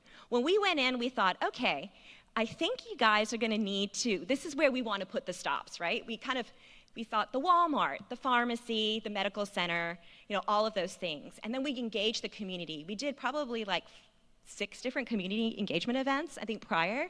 And we found out that they all said no. They're like, we actually want weekend service because we want to get to church and there's no transportation. So we scrapped that idea and said, we're going to do Sunday service. And they said, we actually need these hours. And it's no different from transit, is that you really need to listen to what the people in the community want and then tailor the service to actually match what they need. And so it's been a very, very popular service. The other thing that's interesting is we ended up putting 70 different stops across a 16 square mile radius to run our service. So we mapped out the whole 16 square mile radius. Why 70? It's cold in Minnesota, and we don't want seniors and people with disabilities to have to walk very far between stops. And so we decided we're gonna put as many in there as possible to make it as easy for everybody to get there. And our team ended up going to every single stop to make sure it was wheelchair accessible, it was safe. We did training with the emergency management crew. We also talked to them and said, okay, on Mondays, This is where the garbage truck is. Oh, you know, are there snowbanks here that you end up plowing into? We don't want a wheelchair rider to actually have to deal with that situation. So those are the things that I think, as we look at AVs, the technology is great, but also thinking about the service and how we make sure we're keeping the customer front and center is super important. So really, mobility, accessibility, safety, customer experience should always come first, and it happens to be autonomy. That's the facilitator of all of those things to really facilitate and enhance. Another thing I would like to talk about in terms of autonomy is that all the byproducts and things that it brings to the table. And just the fact, I think Ron had talked about how, as a kid, he wanted to go to space, right? And we didn't get it right always the first couple of times. You know, this is an iterative process. Autonomy is progress. It's a work in progress. And so, but think of all the things that we learned from going to space. The fact that we were able to really improve aviation, technological aviation and safety, for example. That's the same thing that's happening every day in autonomy as we're pushing the limits. A great example, we were working with Toyota, and they introduced a cabin awareness feature, which basically is technology, sonar technology, from when people were trapped in an earthquake in Mexico. What it would do is we would drop down, right, you know, from an earthquake to drop down sonar activity to find people who were stranded. They tweaked that technology and said, hey, this would be really interesting for AVs because it could monitor heart rates, heartbeats, and breathing. So think about people with heart conditions, epilepsy, kids that are left behind, you know, or falling asleep in the back of a vehicle, pets, all of those things. And so those are the types of innovation that also is developing today because it's forcing all of us to think about how can we operate a vehicle without a driver.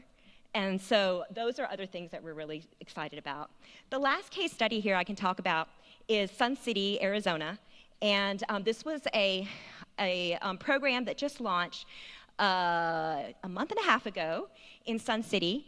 And it's sponsored by the AARP. So AARP is very interested in how autonomy can be adapted by people with disabilities and seniors. And so we're very excited about this one as well. And you'll see the population. Sun City is an area that's a full retirement community. And we're excited to kind of look at all the learnings from that particular program. I'll leave you with this is when you think about autonomy, kind of thinking about how can it benefit the entire city. Very similar to what Bernard was saying earlier today, is that looking at the city and how do you create a multimodal approach to figuring out how autonomy can work in all these different areas, airports, parks, medical centers, universities, right? Transit deserts and underserved neighborhoods. And so if we think about this first and then back into the autonomy, a lot of times what ends up happening is that, you know, communities are more open to engaging and being more and more receptive and embracing of autonomy. I won't talk through this because I know I'm out of time, is that here are a couple ideas for launching and scaling autonomous vehicle programs. I think everyone will probably have access to this later, but just wanted to kind of leave this behind in terms of if you want to get started. A lot of people say, how do I start? You know, what do I do to get started? These are some ideas for launching and scaling. And at the end of the day, we're all here, and all of you must be, I guess, autonomous vehicle carers, if you will, to be here today. And I want to just really thank JTA for actually bringing this great constellation of people who are forward-thinking so that we can help share some of our learnings in the industry to everyone else here as we continue to advance and develop and help society. So thank you. My contact information is there if you need to reach me. And I think we're all good. Thank you.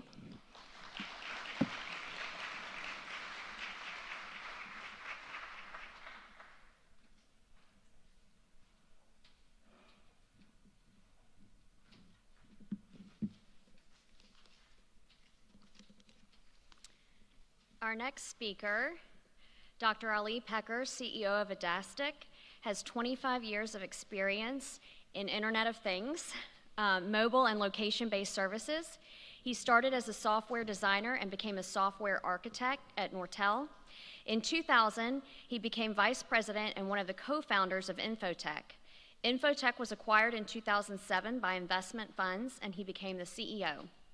The software platforms built by Infotech are used by thousands of companies in 6 different countries. He has many years of experience in selling solutions to the automotive industry. He has bachelor's, master's, PhD in computer engineering. His PhD thesis is titled Digital Map and GNSS Fusion to Enhance Localization for Intelligent Vehicle Applications. His research interests are location-based technologies, artificial intelligence, and autonomous vehicles. With that, help me welcome Dr. Pecker.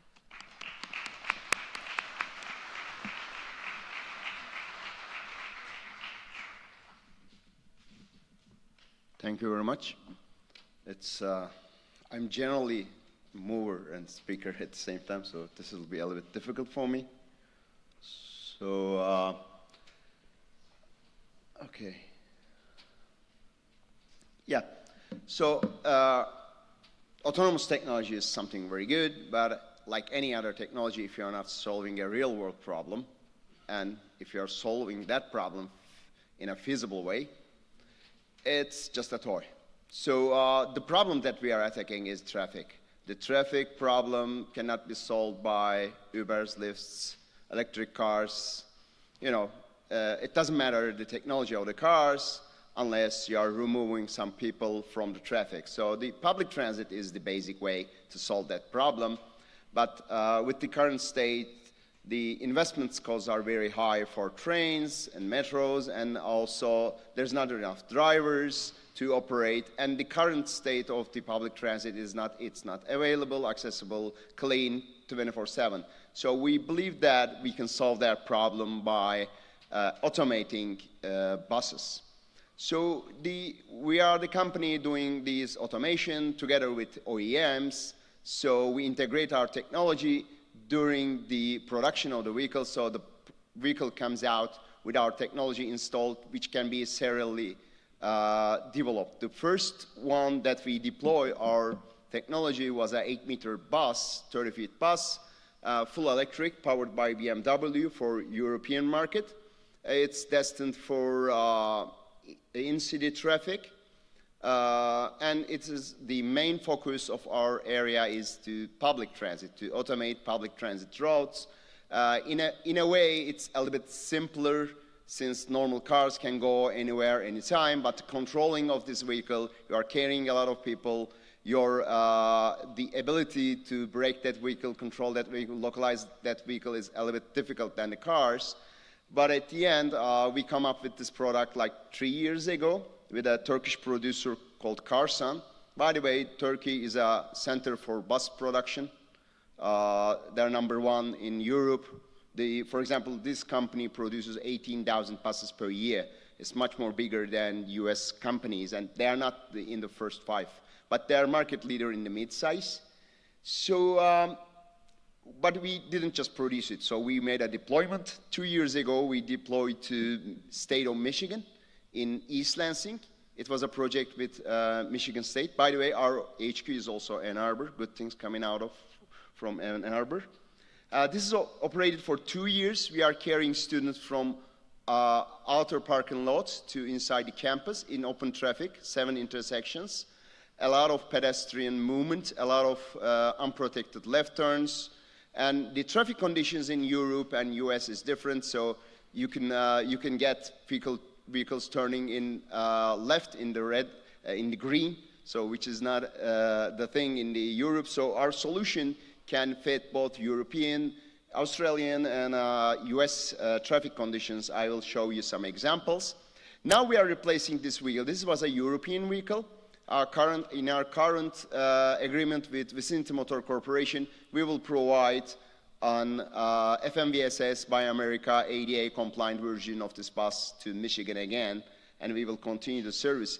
We are the only company doing global deployments in a sense. So we deployed to Norway, France, Istanbul, in Turkey, and Romania.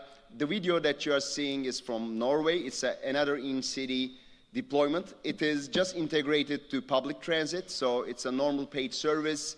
serves inside the city. There's a lot of pedestrian traffic, a lot of uncontrolled intersections, roundabouts, different from US, and pocket bus stops, so you need to get in and get out, and then you need to look to upcoming traffic. It's still operational. Anybody with 4 euros can test an autonomous bus in Norway. So, and the ones that we deployed in Michigan and Norway was first of their kinds. And so it was a very good thing to come up to to see yourself in Forbes. Normally it's more like automotive, more big things, but with a public transit bus, it was a good thing. And we are the first and only one in full-size bus in the US approved by NHTSA to operate in public roads.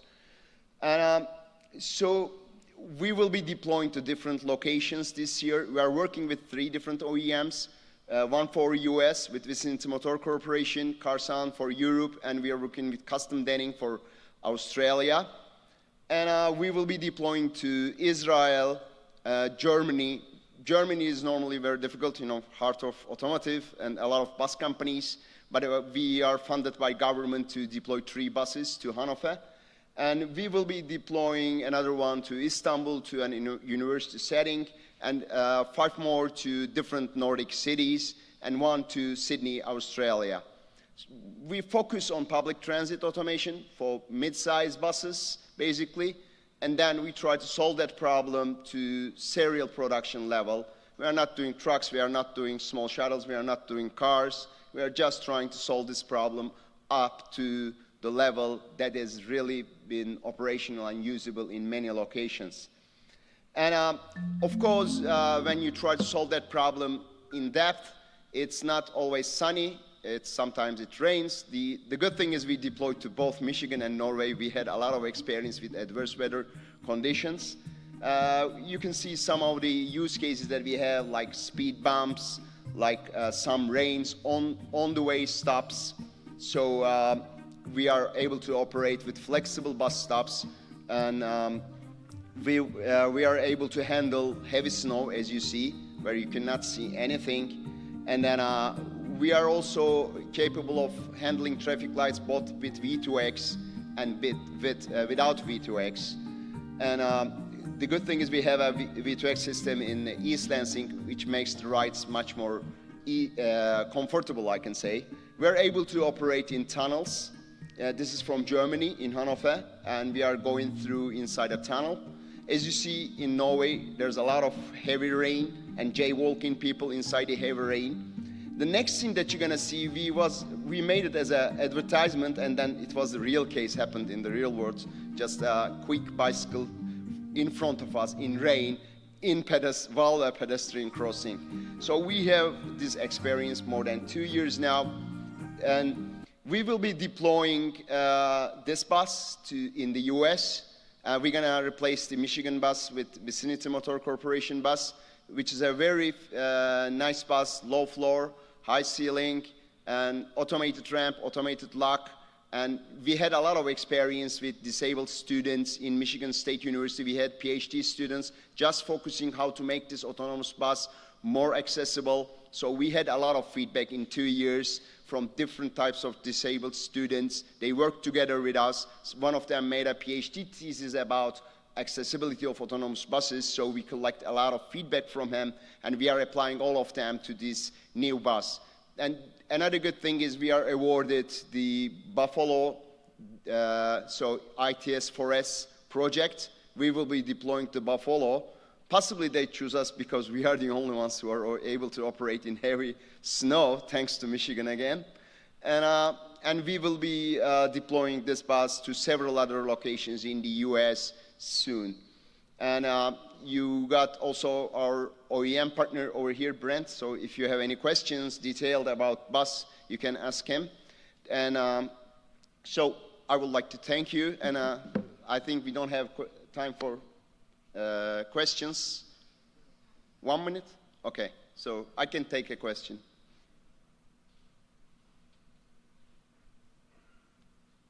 I think there's no question.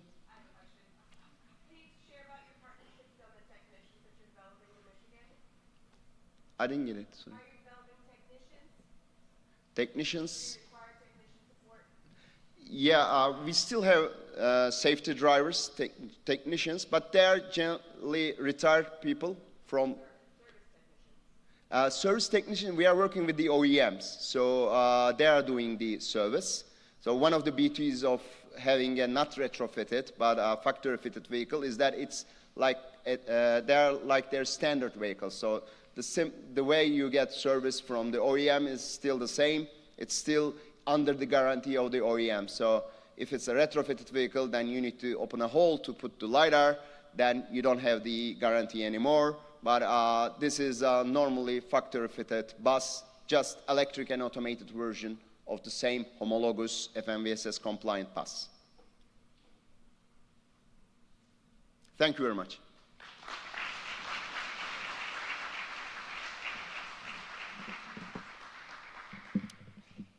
Our next speaker is not a stranger to JTA, a great partner and good friend, Jeff Sheffield. He's the executive director of the North Florida TPO. He's spent 30 years as a transportation professional. He's the executive director of the independent 4-county North Florida Transportation Planning Organization, also known as the North Florida TPO, handling transportation planning and prioritizing in the region. He has a Master of Science in Urban Planning from Florida State University. Working with partner agencies, he has championed results-oriented investment in intelligent transportation systems, traffic incident management, safety, bicycle and pedestrian planning, freight and logistics planning, clean fuels, and multimodal improvements. Most recently, Mr. Sheffield has focused on innovation through the Smart North Florida Initiative, an outgrowth of the North Florida TPO Intelligent Transportation Systems Program. Smart North Florida is a nonprofit organization focused on resource investment in 3 areas: regional collaboration, data coordination, and smart technology. Help me welcome Mr. Jeff Sheffield.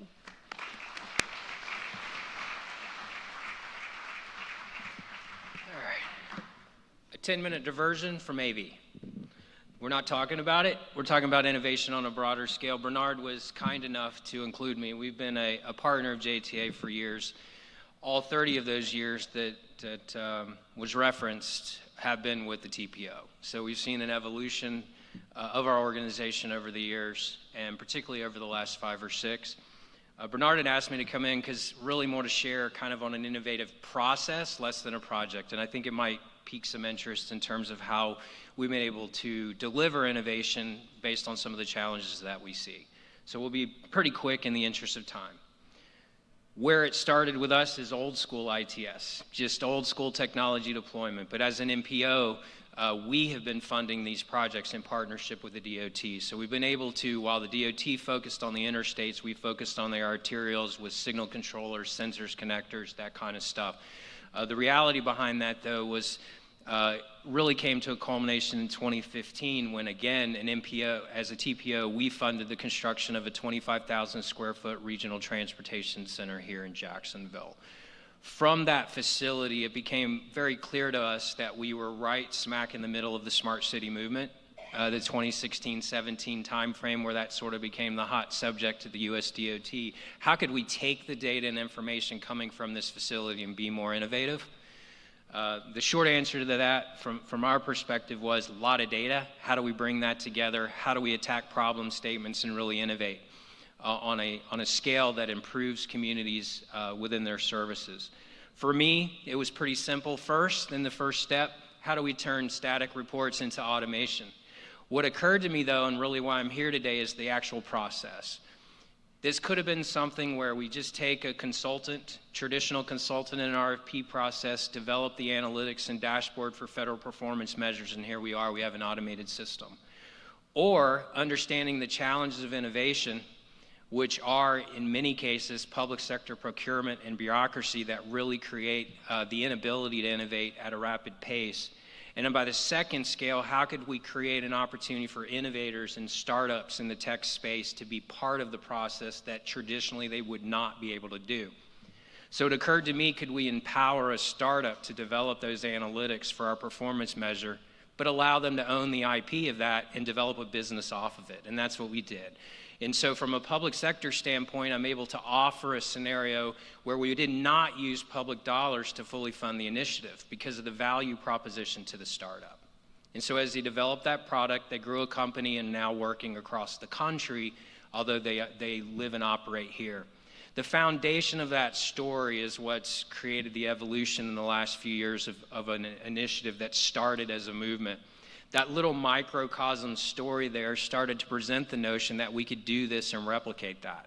Public sector providing problem statements, allowing innovators to be the creator to the solution, but empowering them through the value proposition to use those solutions to build businesses off of. And suddenly it occurred to us that we were resonating across the region. Tech community, investors and entrepreneurs were coming to us in all across the region and wanting to be part of the space. And so we realized we had created an ecosystem. But I'm a TPO, I work in the transportation space, the feds drive that, and now I have healthcare and public safety and education and entrepreneurs and philanthropy coming to us with problem statements, wanting access to these innovators, not just in our region, but across the country to innovate in our space. I can't do that. So our solution was a nonprofit. So a one-off from the TPO now is a 501c3 Smart North Florida, stood up its own board. We have an amazing director that we hired in Clayton Levins, who's now been empowered to create his own ecosystem to allow this to thrive. The foundation on this is obviously the technology piece, the data aspect to it, and then leveraging the TPO's regional collaboration through partnerships like we have with JTA. What we've become in this model is the innovation arm of the public sector. And if we want to cut to the chase, the reality is by being a nonprofit, it is not subject to the bureaucracy or procurement processes of public sector. So local municipalities and public sector agencies can issue its problem statement, and the nonprofit Smart North Florida can cast that net across the world to find a piece of technology or innovation that might solve that problem statement. And we can provide access to those startups to then deploy that in a sandbox environment. Once again, having never touched the public sector procurement space yet. The nonprofit can evaluate the success of that solution, can then assess the value and understanding of that startup in its business model, and then work to kind of back them into the state's approved product list and allow them access to that. And that's what we've seen really grow from this scenario. When we talk about the solution to this, we're replicating it over and over again. So we're sandboxing startups across Northeast Florida right now, again, in all sectors of our community, and we're empowering them. And at the same time, we're growing the economy, because what we're seeing in many cases is a lot of these startups that aren't in our community are now sensing the love that's coming from the state of Florida in terms of their access to investment and public sector dollars to deploy, and now they're moving their companies here, and in many cases moving them to our region. So the scale of what we do is obviously the scouting of that technology based on the problem statement, sandboxing that tech across the region, developing the data and visualization output to that community or public sector entity. And then what we look to do from that is, can we scale it? So what we're able to do from the nonprofit side is test it as a pilot.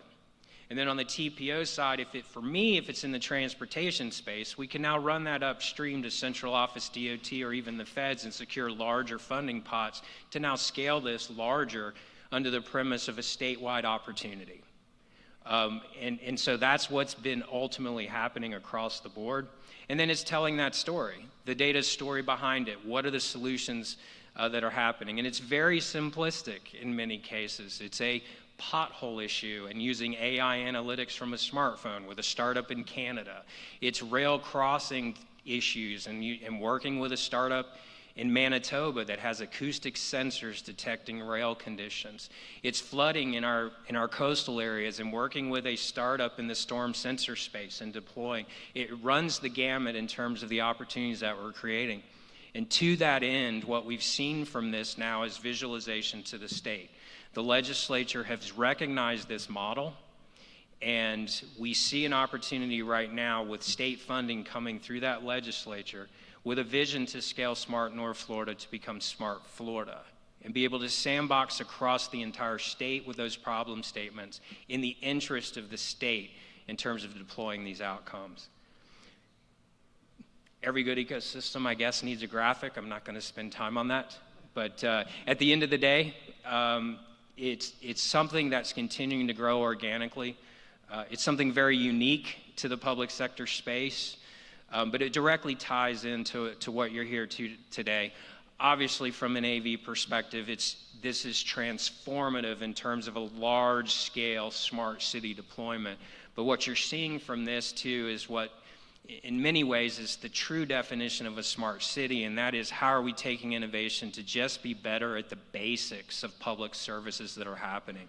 What are you doing now? How can we make that better? How can we disrupt a process that you've done for decades that have opportunities to leverage the innovation? And more importantly, though, allow a process that creates the opportunity for innovators to participate. And I think that's really been the biggest success to the story so far. So with that, that's it, because I know I'm trying to speed through that to help with the time a little bit. But if there are any questions, happy to talk about it and give you a little diversion away from AV today.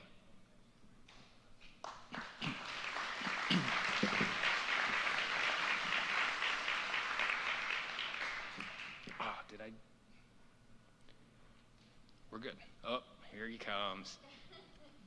Knew Matthew Chang was going to ask a question. It's a softball, don't worry. Thanks. Jeff, can you elaborate on some of the different technologies you currently have deployed that are putting data into your regional data exchange? That's the things that are already happening and people probably don't know about it. Yeah, so the first one obviously is our acoustic rail sensors. So that is a scenario where, again, the ability to recognize and understand when trains are approaching an intersection, but the ability to have historical data now to understand not only duration of that train, but ultimately can we understand, not only from an emergency management perspective, can we do something for commuters? So the data from those rail sensors are coming into the exchange, and we're able to do that.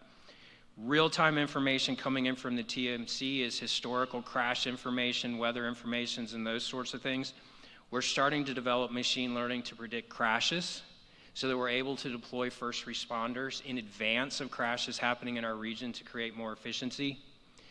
Neptune Beach, we've deployed storm sensors across that community now, so they are able to not only understand during weather events what are the conditions of their infrastructure, but now the historical data that's populated for them to evaluate is now understanding where is their first dollar best spent because they don't have enough money to fix it all.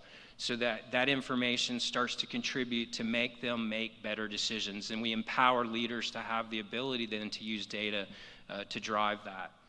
We've deployed a system called Robotics, so it's machine learning AI into a smartphone, and it's driving the roads and doing pavement condition assessment. So local communities are able to develop multi-year pavement management plans that are actually driven by data instead of just equitable distribution among districts, repaving roads whether they needed them or not. We're starting to see that. Parking management systems in St. Augustine that we've deployed now with some real-time detection of space availability that's empowering the city from more of a policy perspective, the ability to adjust pricing when they understand their garages versus their lots versus their street parking, and understand demand, adjust the price, watch how that shifts parking movement, and better distribute and change policy with that. So in every instance with these types of technologies, that's what we're trying to drive at. At the end of the day, it's the data behind it, and are we empowering leaders to make better decisions because of it to improve your services? That's some of them. Thanks for the softball, though. Yes, sir. In the Phillies hat back there. Okay. Go Braves. Go Phillies. Yeah. Anyway, got a quick question.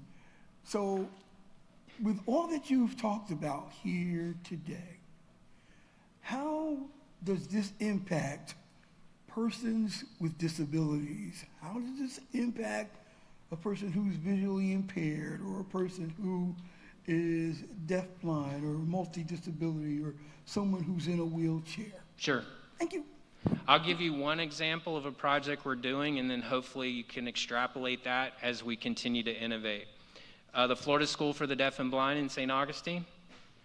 My wife worked there for 15 years, have a lot of understanding of what's going on there. But as part of a larger project we're doing called Smart St. Augustine, that received a $12 million grant from the feds to build out St. Augustine as a smart city, we've been testing thermal pedestrian sensor detection for street crossing.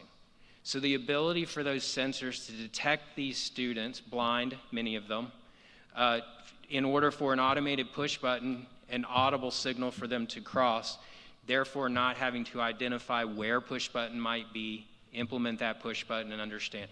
Very small example to your question versus a holistic, because everything is very project-based in what we're doing. But that gives you an example that we are out there trying to affect all parts of the community in what we're doing. Need a problem statement and we'll go solve it. We can talk to you, find out some of your other issues. It'd be really interesting to talk to you about that and see if we can create some more solutions.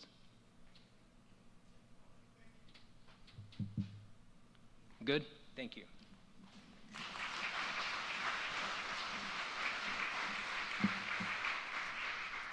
And our final speaker to complete this portion of our program is Tavi Roius.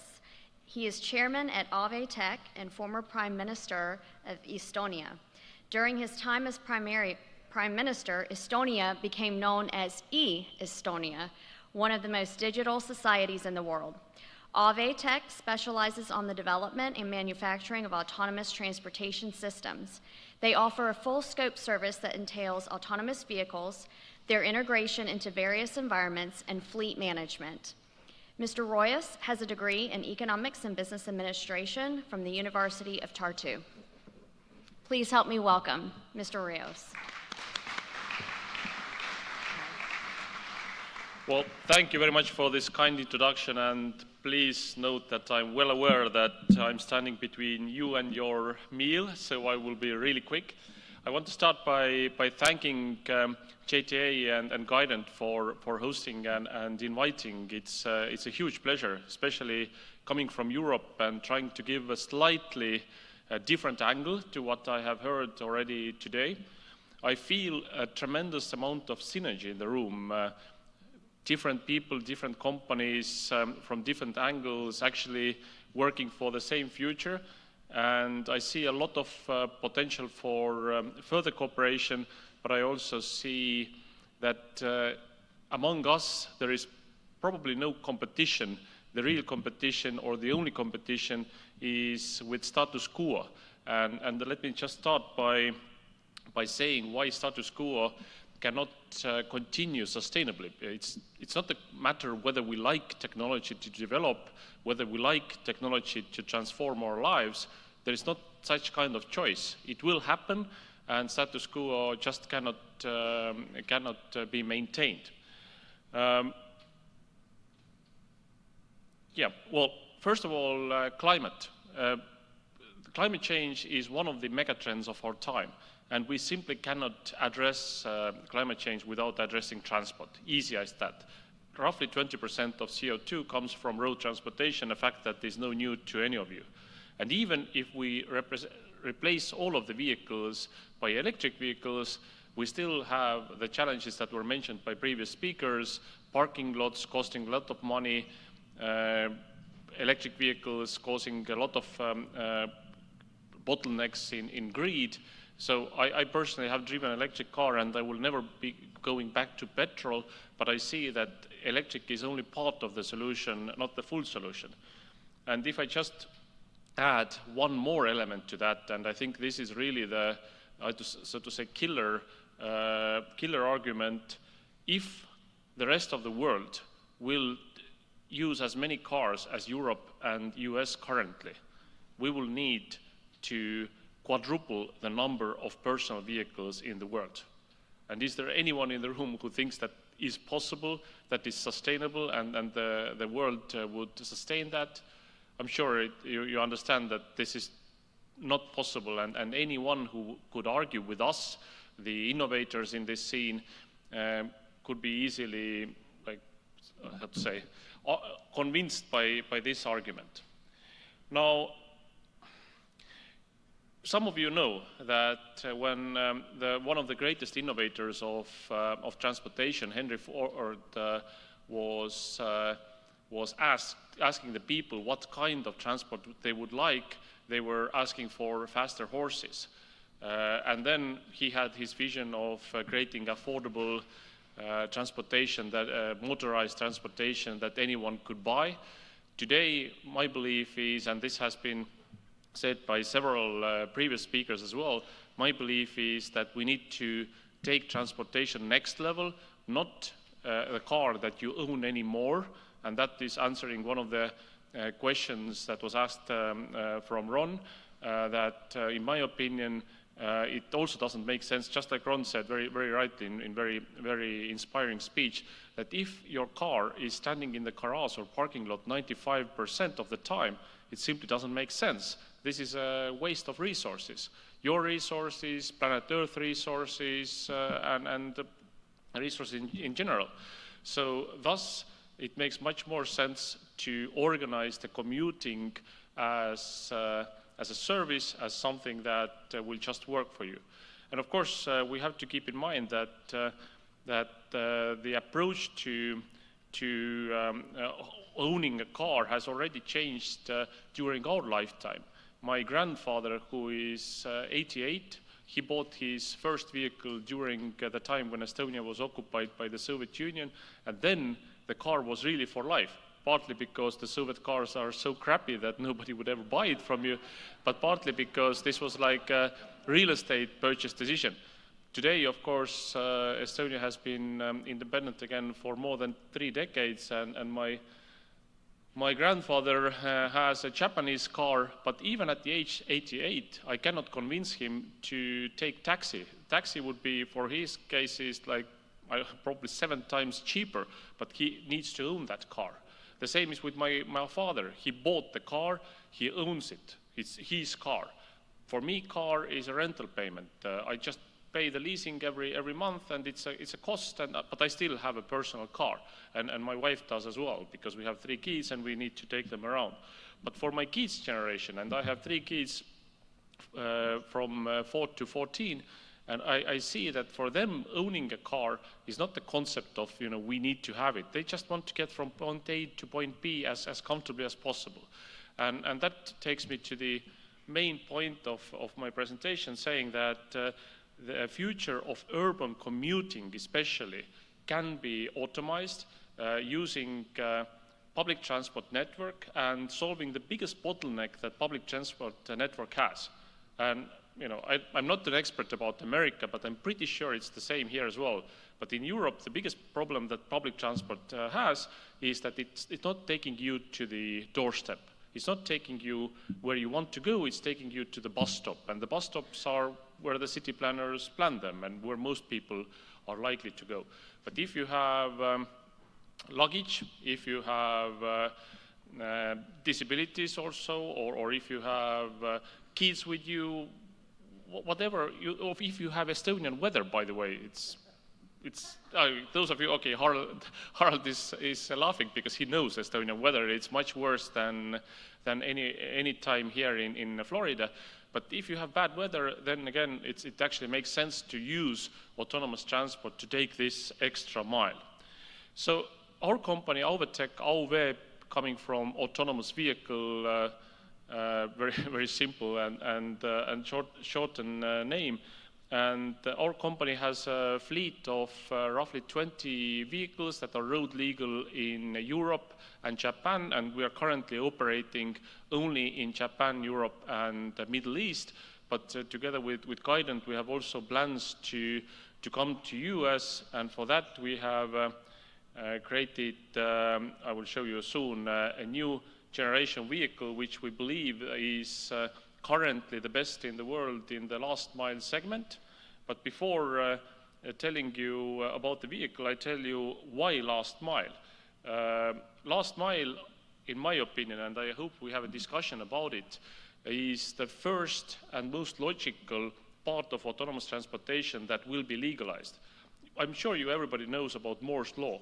Moore's law says that basically processors increase their capacity and power constantly over time, and or they develop very rapidly.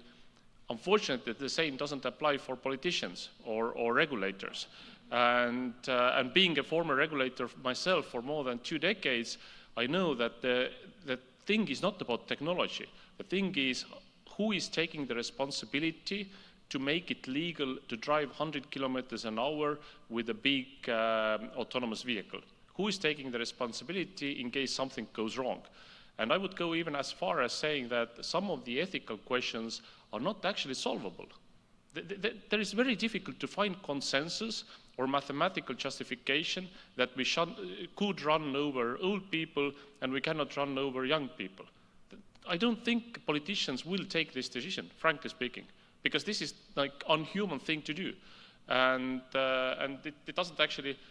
I don't think it's actually justifiable that if you are older, then it's easier to drive over you, or if it's like less people, then okay, let's kill them. I don't think this will ever actually be solved in this. So I think that last mile and also relatively small vehicles make more sense to get first used to autonomous driving, because if they hit anyone slowly, even if they do, and sometimes technology can make mistakes, nothing in this world is perfect, then nothing really bad happens.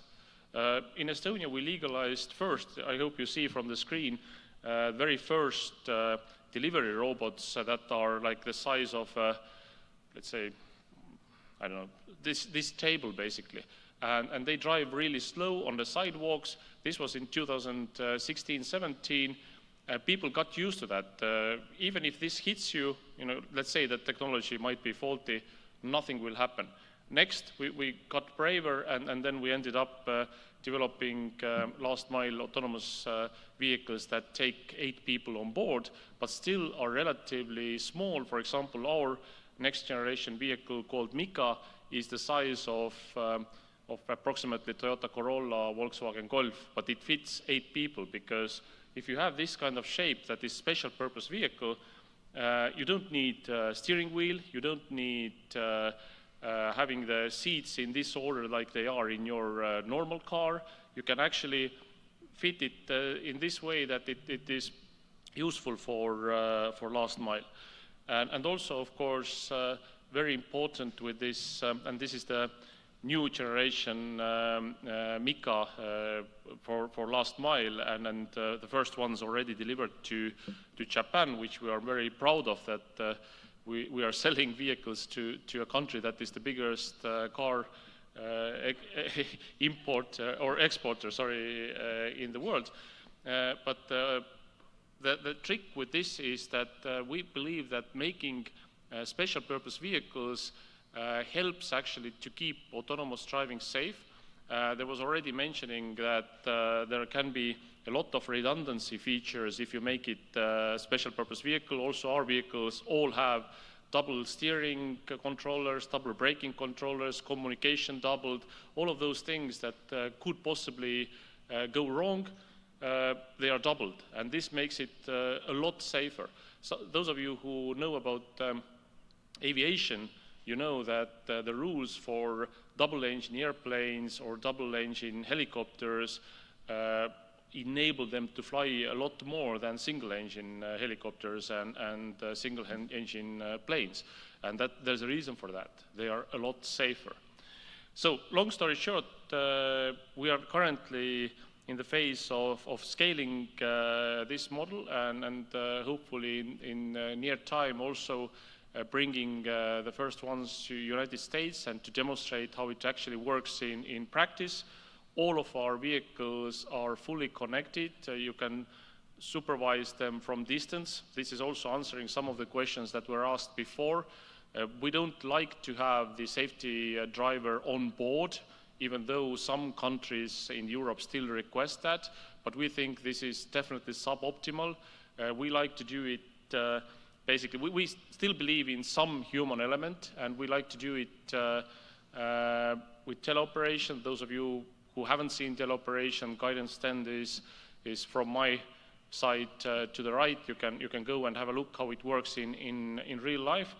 This is all of our vehicles are also connected with teleoperation, and the good thing about teleoperation is that one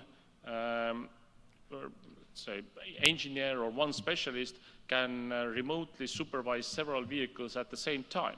So we actually get to this point where these vehicles are making also economic sense, even though today our vehicle is still a little bit more expensive than your ordinary minivan already, because the sensors are quite expensive, and you know, every LiDAR on top costs several $1,000s. But if you can have less people driving you, then actually it starts making a lot of economic sense as well. And my last point is that we started as an experiment with University of Tartu, my alma mater as well, as a coincidence. We started an experiment of testing or developing hydrogen as the power source for our autonomous vehicle. And it was meant to be a science project to see what is possible, how it's possible, how long does the car drive. And what we realized was that actually one of the biggest challenges for this shape vehicle that is rather boxy, and the boxy shape comes from the use case to fit as many people on as small footprint as possible. One of the biggest challenges is actually cooling the vehicle in Florida temperature or Dubai temperature or Saudi Arabia temperature. And if you have battery-powered vehicle, this will drain the battery actually quite quickly. The vehicle driving itself, because it drives relatively slow, doesn't take much energy. Thus, it doesn't make sense if cooling is the biggest drainer of the battery. And we found out that with hydrogen, it's actually possible, already with today's technology, it's possible to take much more energy on board without increasing the weight of the vehicle sky high. And thus, in some use cases, in some climates, actually using hydrogen in last mile autonomous vehicles makes much more sense than using hydrogen in conventional vehicles that need to drive 100 miles an hour or something like that, because their hydrogen resources, of course, have limitations.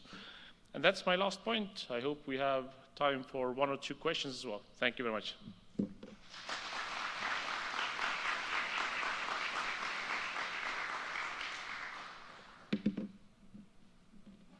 So, I would really love to take you for a spin. So anyone who's either coming to Tallinn in Estonia or Tokyo in Japan, or a new generation model is waiting for you. I think one of the things actually convincing people who have never, and there's not such kind of people in the room, but of course we always talk to them in our daily lives, who have never actually experienced autonomous drive. They will not believe it before they actually try it themselves. And let me show you just one picture that I jumped through.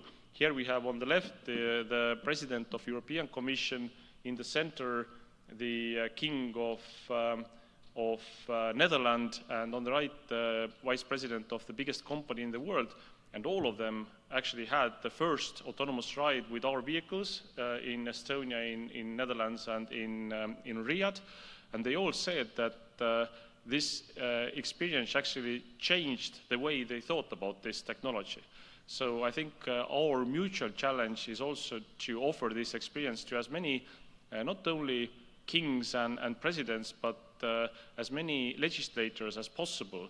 And we will be sure that, that this kind of transport will be mainstream, and the transport of our kids will be much more sustainable than the transport we have experienced during our lifetime.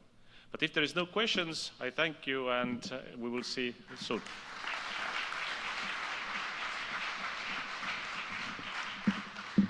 Okay, so we are a little behind today.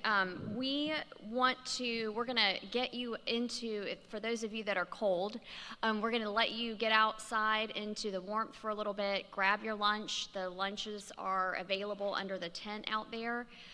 If you could come back in here by 1:30, we're actually going to change up our agenda a little bit so that we can maximize the time available for demonstrations. of the vehicles.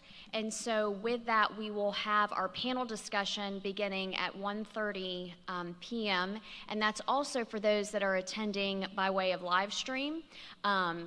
We want you to be able to stick around for this. And so join us back at 1:30 and we'll get going with our final panel discussion and be out doing the demonstrations at 2 o'clock. That is our goal. So.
Tell me what it's time.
All right, if we could have everybody start to make their way back to their seats, we're going to get started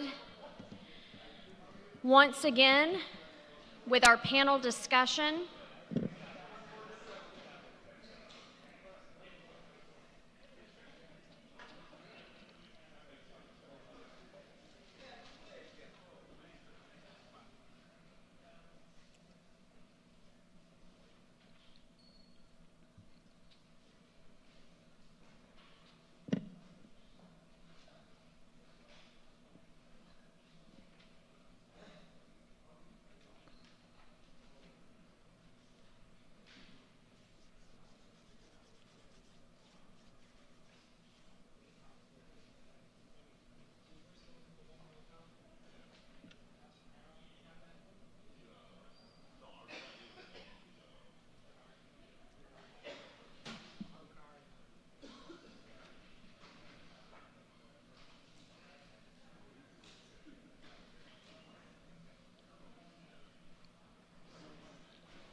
All right, thank you all for coming back in. I hope you're warm. Still chilly in here.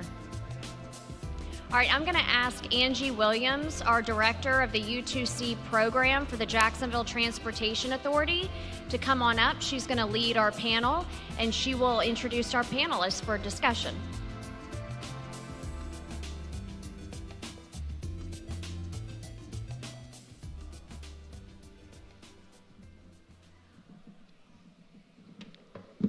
Are we having fun yet?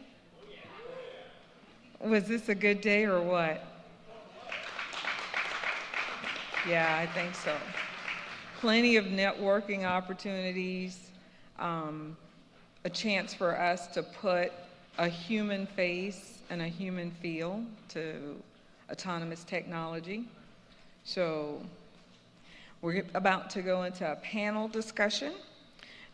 What we want to do is have, and the way I like to do this is an intimate conversation with some of our guests about the barriers and the challenges and opportunities that we face with driving innovation. As you know, innovation comes with a lot of challenges and a lot of great nuances and a lot of great expectations. I would like to introduce our panelists, Raquel Asa.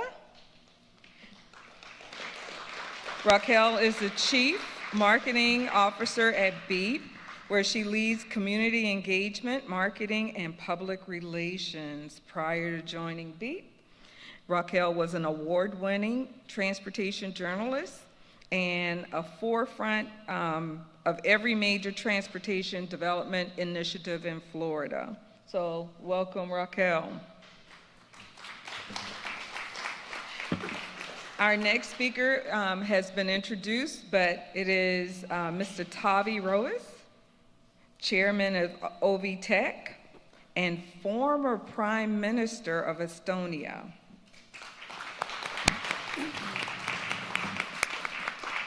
And last but not least, my favorite ice cream person, Jeff Sheffield, who has been introduced before. He is the Executive Director of North Florida TPO. Can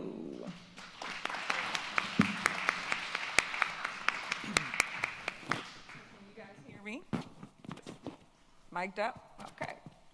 So what we want to do is have just a conversation with the panel about technology.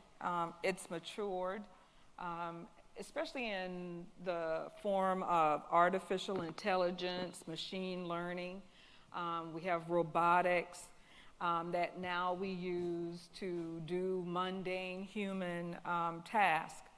And automation now is very common. AI, you know, on the news, there's a lot of conversation even around AI. But in putting in autonomy, innovation, and technology, we have headwinds around governance, public acceptance, which is huge. You know, I always say we can bring a beautiful project to Jacksonville, but if the public is afraid to utilize the technology, then that's another headwind that we didn't solve when it was, while we were developing the project. And then you got liability transfer. I mean, have you really thought about insurance and liability and who's liable and other policy issues?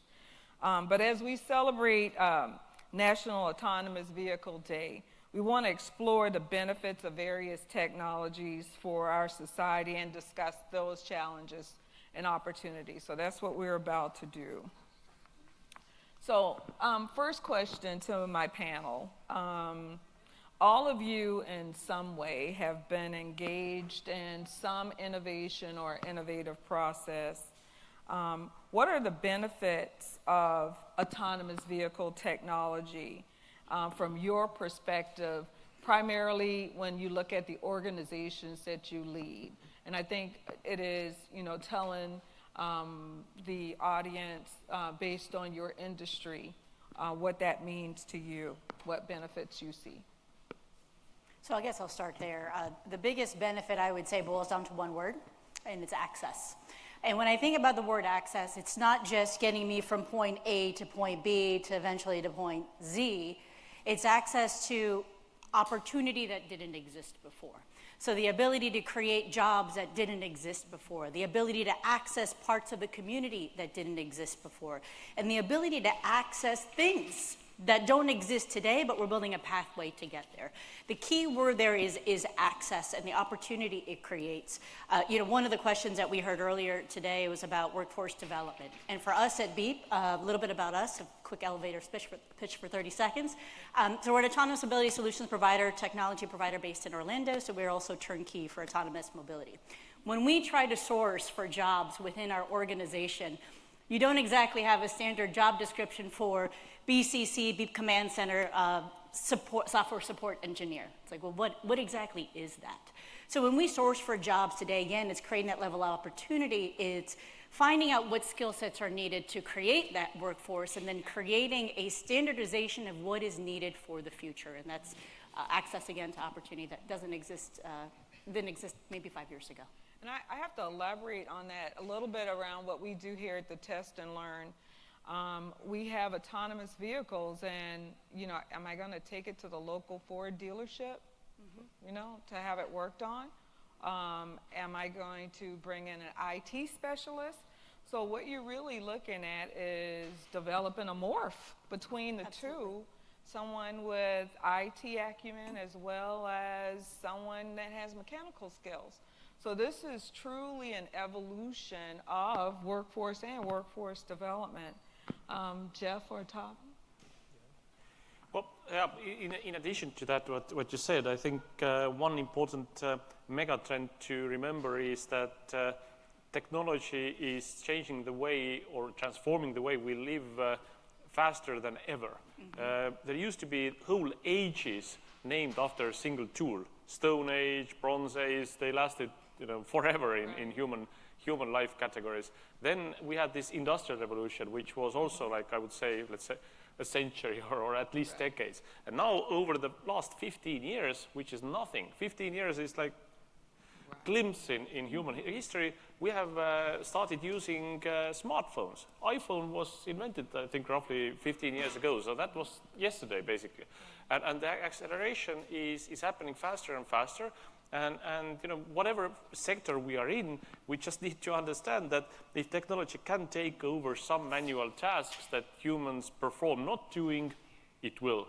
And in autonomous driving, well, in my previous life as politician, I enjoyed the privilege of having a driver and just sitting to the back seat and the car goes somewhere. And we have a saying, actually, that was a joke by one of my cabinet members after he changed his job. He said that, do you know how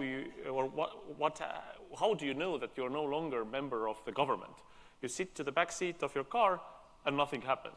Now, in the very near future, we can have this privilege to all of ours, and I think the concept will be not the private government car that is personally attached to you, but it will be the fastest and most convenient way from your home to your kid's school and to your job and so forth. So it will be the transport as a service, and you don't need to worry whether it's Ford dealership or ICT guy who's taking care, because this will be integrated to the city transport, and you are the passenger and user of the service. Right. Jeff, you got? Yeah, I kind of look at it a little from a broader perspective, just again, the technology piece, and I see it when you mentioned public acceptance. To me, that's two. That's public, the public, and public sector in terms of adoption. Because in my earlier presentation, a lot of it is just municipalities and others having the bandwidth to even innovate in the technology space beyond the AV. One, they don't necessarily have the resources to do it. Adoption becomes very, very slow.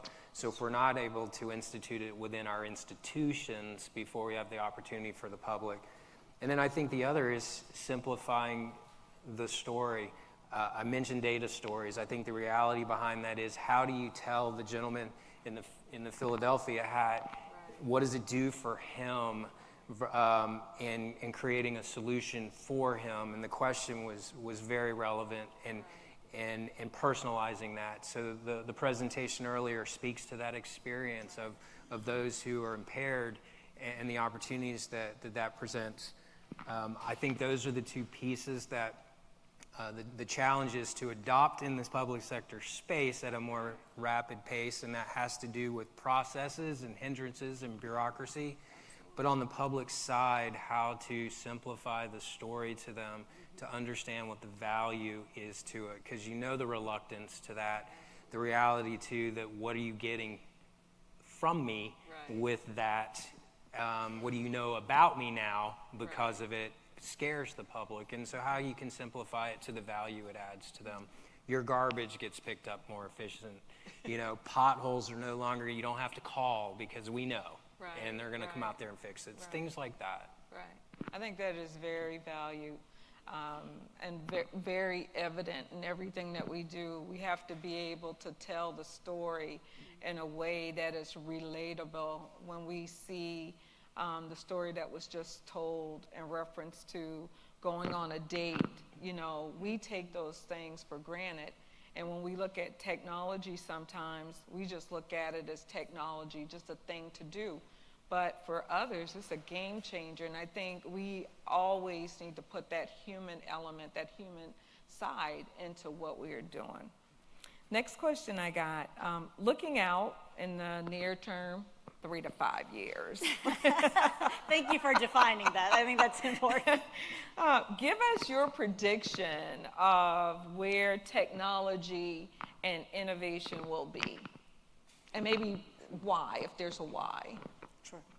I'll say in the next 3 to 5 years, I think you're going to see incremental growth in what's being done.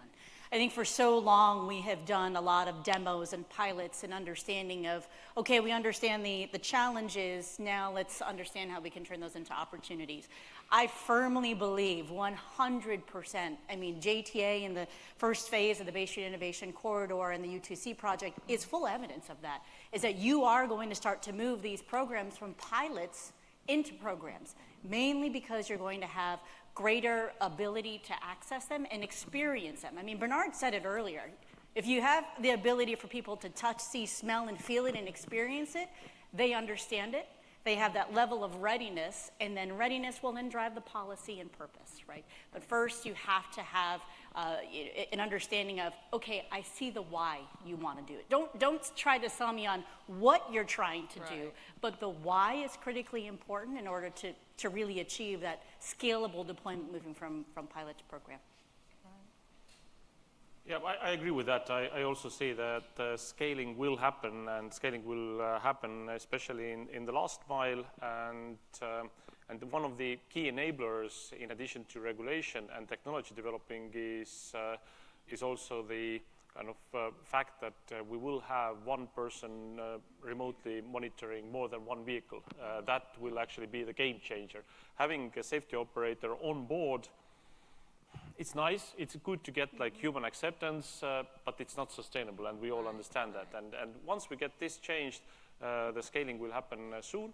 What will not happen in the next 3 to 5 years is autonomous vehicles driving from here to Orlando as every day, I think 100 kilometers or 60 miles or whatever the speed limit is an hour, and mainly for regulatory purposes. I mean, there are plenty of roads in the world where you can allocate special lines or make sure that the vehicles can drive there without problems also quite fast.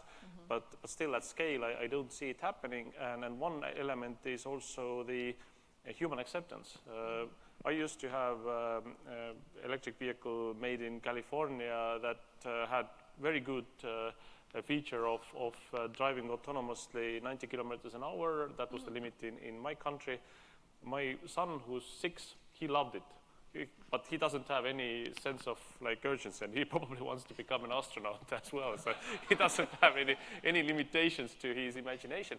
But when I see the vehicles coming next to me on like B roads or countryside roads, I keep my hands very close. But in those vehicles where you don't have the steering wheels, people are not necessarily ready for that, the high-speed driving autonomously yet. But it will happen, but not just so soon. Probably won't add too much to that. I think it's true, a transition away from pilot to some scale of implementation. When I think about it in the context of what today is, particularly here, it also becomes a cost factor because the ability to scale is going to be driven by getting those costs more manageable to do it. So you might find kind of a blend there of acceptance plus cost plus regulatory are all factors for a large scale. But I think you, by default, you're going to see it, particularly from JTA, within the next 3 to 5 of deployment in this area. On the larger scale, I keep wearing that hat because of the space. On the larger scale, it depends on the technology because some stuff right now is easily and quickly adoptable and is starting to affect basic public services now and modernizing a lot of processes. So a lot of it just depends on the scale of the technology we're talking about. I agree. Raquel, I'm going to ask you the next question because you kind of led into some of the challenges that you see. And I know here, just trying to put autonomous vehicles on the road. I know that there was one gentleman that asked about what does it do for jobs and American. Well, we are held to the Buy America standard. But I would like to challenge us to think Build America. Because if we don't have, and this is one of the challenges, and I want you to talk to some of the challenges too from a BEAT perspective, maybe the 3 top. But one that I see is I'd like to see us really talk to Building America, and that is if America is behind the 8 ball in the technology, let's give an opportunity for companies to come set up shop, set up supply lines, set up businesses here where we employ Americans, teach the technology, and then we can compete. And then even instead of 70% compliance, ask for 80%. But I think that we have to push the envelope to make sure that we stay competitive. We stay in the forefront. And when we aren't, then how do we step back, but then get some traction to move? So I like to say, let's instead of just being Buy America compliant, maybe that challenge, and that is a challenge for us. Maybe Building America, maybe the more, I think, proactive moniker. No, and actually, I think this is a moniker all of us should adopt in this space 100%, and mainly because Buy America really, is associated with public transit. But when you build in America, I'll add, in addition to what you said, it's creating that level of resiliency that we all experienced in the COVID world, right? And I know we all keep talking about COVID this, COVID that, but there's never been a time where we realized a lot of our production was happening overseas. And then we realized we needed to bring a lot of that production into the United States to build America because there are many chips that are required for future generation vehicles, right? Batteries, right? So we need to build all parts and components of these vehicles in America, not just the vehicle itself. Obviously, building the vehicle in America is important, but all parts and components, a majority of them should be built in America to create that level of resiliency. You mentioned the top 3 challenges, and I mentioned this just a little bit, but it boils down to me into 3 Ps. Perception, I'll use that in terms of the public. Policy is also a challenge. And purpose, and I really want to stress the last first before the other 2. Purpose is incredibly important.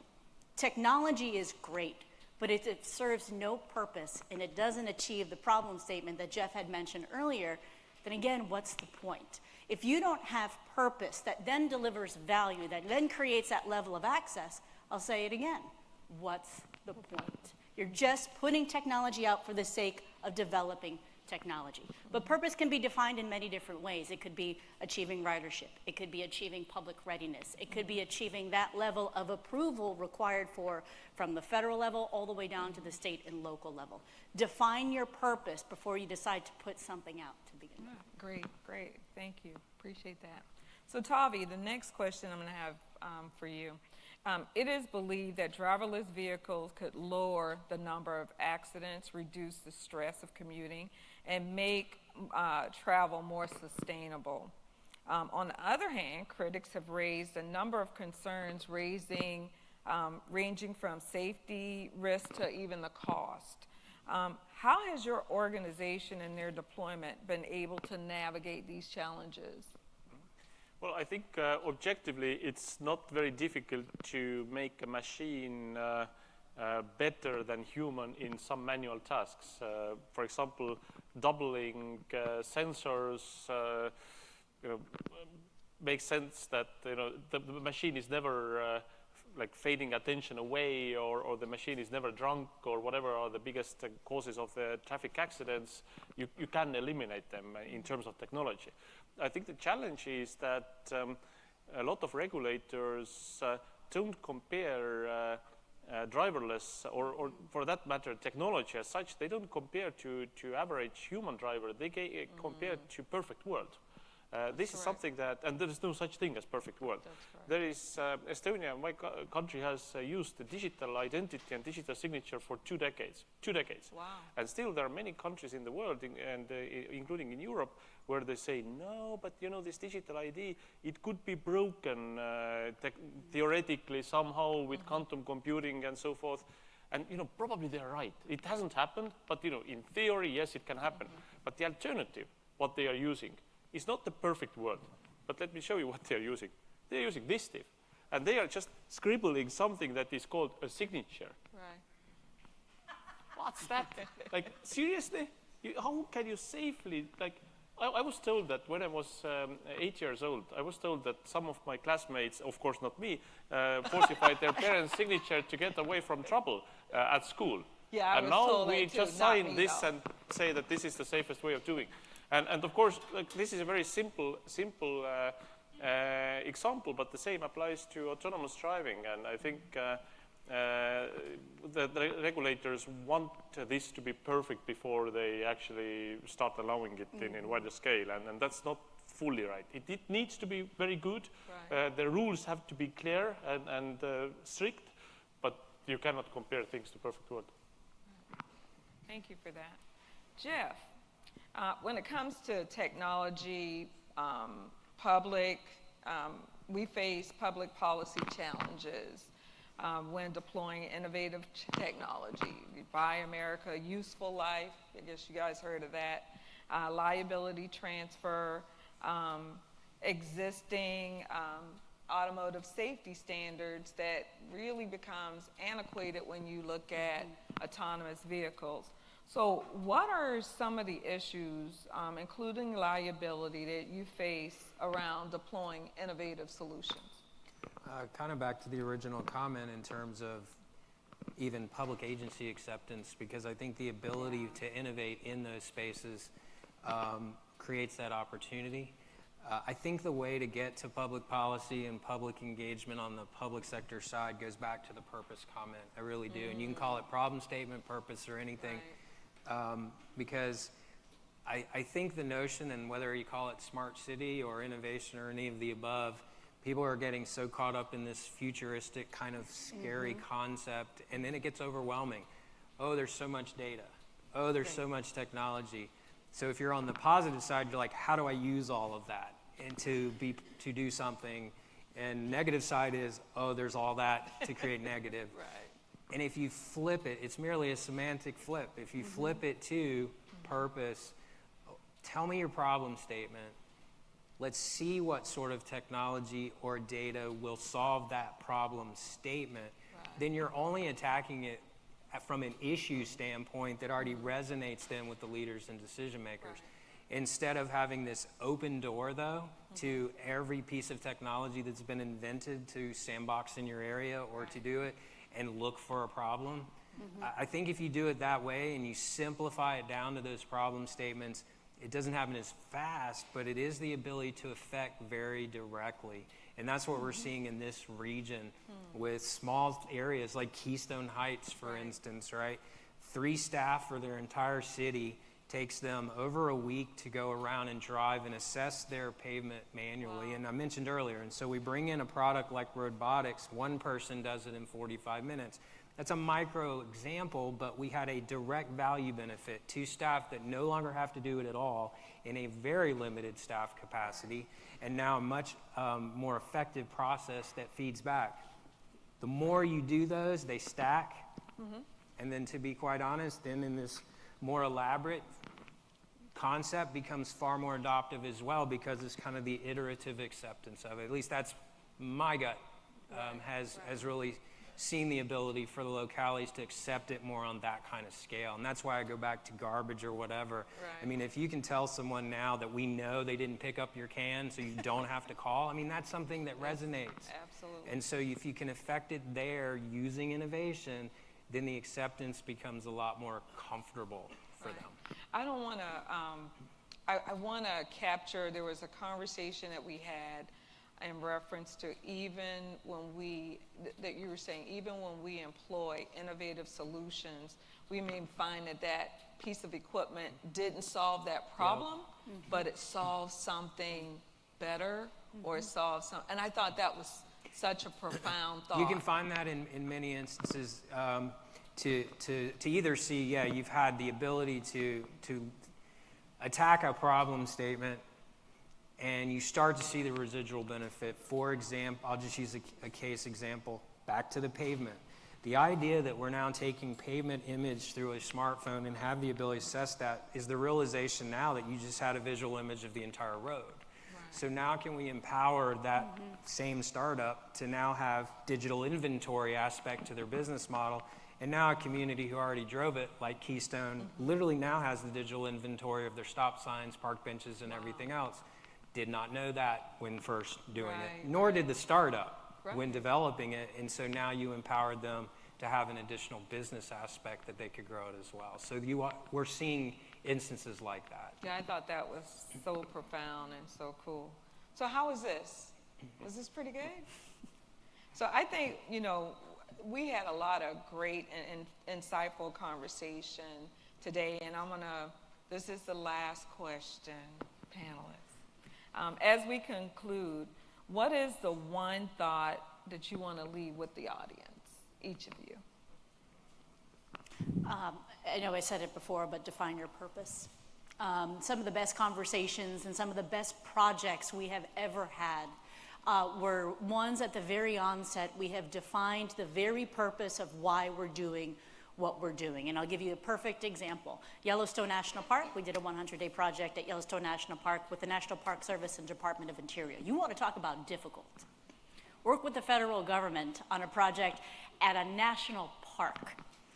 But what made that project so successful for us was, one, we had 10,000 riders over a 100-day pilot. Unheard of when you look at the different types of use cases that we had there. But from the very onset, before our vehicles ever touched the ground at Yellowstone National Park, we clearly defined the goals and objectives of why we were there and what we wanted to achieve and find out during the duration of that 100 days. What we often get asked is, how do you define a successful pilot? A successful pilot, in my opinion, is where you does everything you want it to, but also successful pilot is where you identify where there are challenges. And quite frankly, where there are times where you have failed. Because you learn by failure, and then you understand where you have the ability to grow and create, you know, a better ecosystem for autonomous mobility. So I would say, again, defining your purpose, and I know I've said that multiple times, but those have been some of the most successful projects for us. One thought? Yeah. Well, it's a fact that technology is developing and transforming our lives. As a regulator, you have basically two main ways how to look at technology. Either you are curious about it and you want to make it happen, you want to enable it, or you're afraid of that. Either way is fine. There are different politicians, regulators, but I would argue that those who are curious and want to enable, they will get the huge upper hand or better development, because with the help of technology you can move faster, and in our times it will mean a lot. So I'm very happy that here in Jacksonville, here in Florida, you guys are so much more innovative than many other states in US, many other countries in Europe and beyond, to be curious and take on those projects that potentially cause you also concerns and worries, because any innovation causes some setbacks, but again, potentially will take you much faster to the point where you want to go. So I'm very proud to be here. Focus on the story more than the technology. I think we get way too caught up in talking about the notion that there's no one driving it and not telling why it matters. In any of the technologies, tell the story, why it impacts you less than what it does. And if you do that, I think that's what ultimately resonates. And then to the other point, recognize that both sides are okay. Technology is going to be there. It's going to generate data. And yes, I get that you're concerned too that negative can be done with that. The reality is both answers are correct. And so we shouldn't hide from the notion.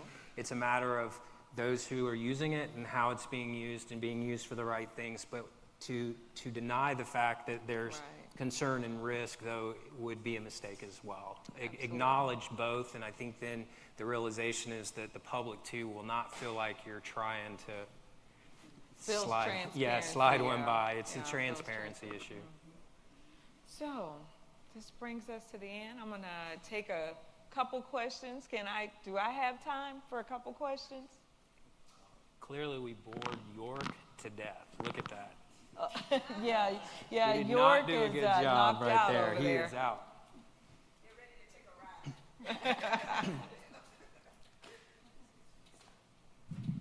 So we'll take a couple questions, and then Bernard Schmidt will come up and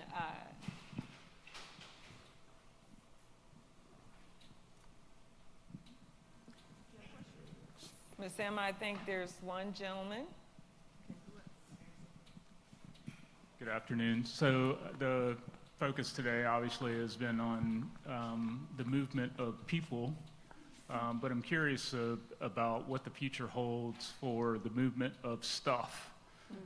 So much of our transportation, is the movement of stuff, and what can we expect technology to bring in terms of innovation in that space?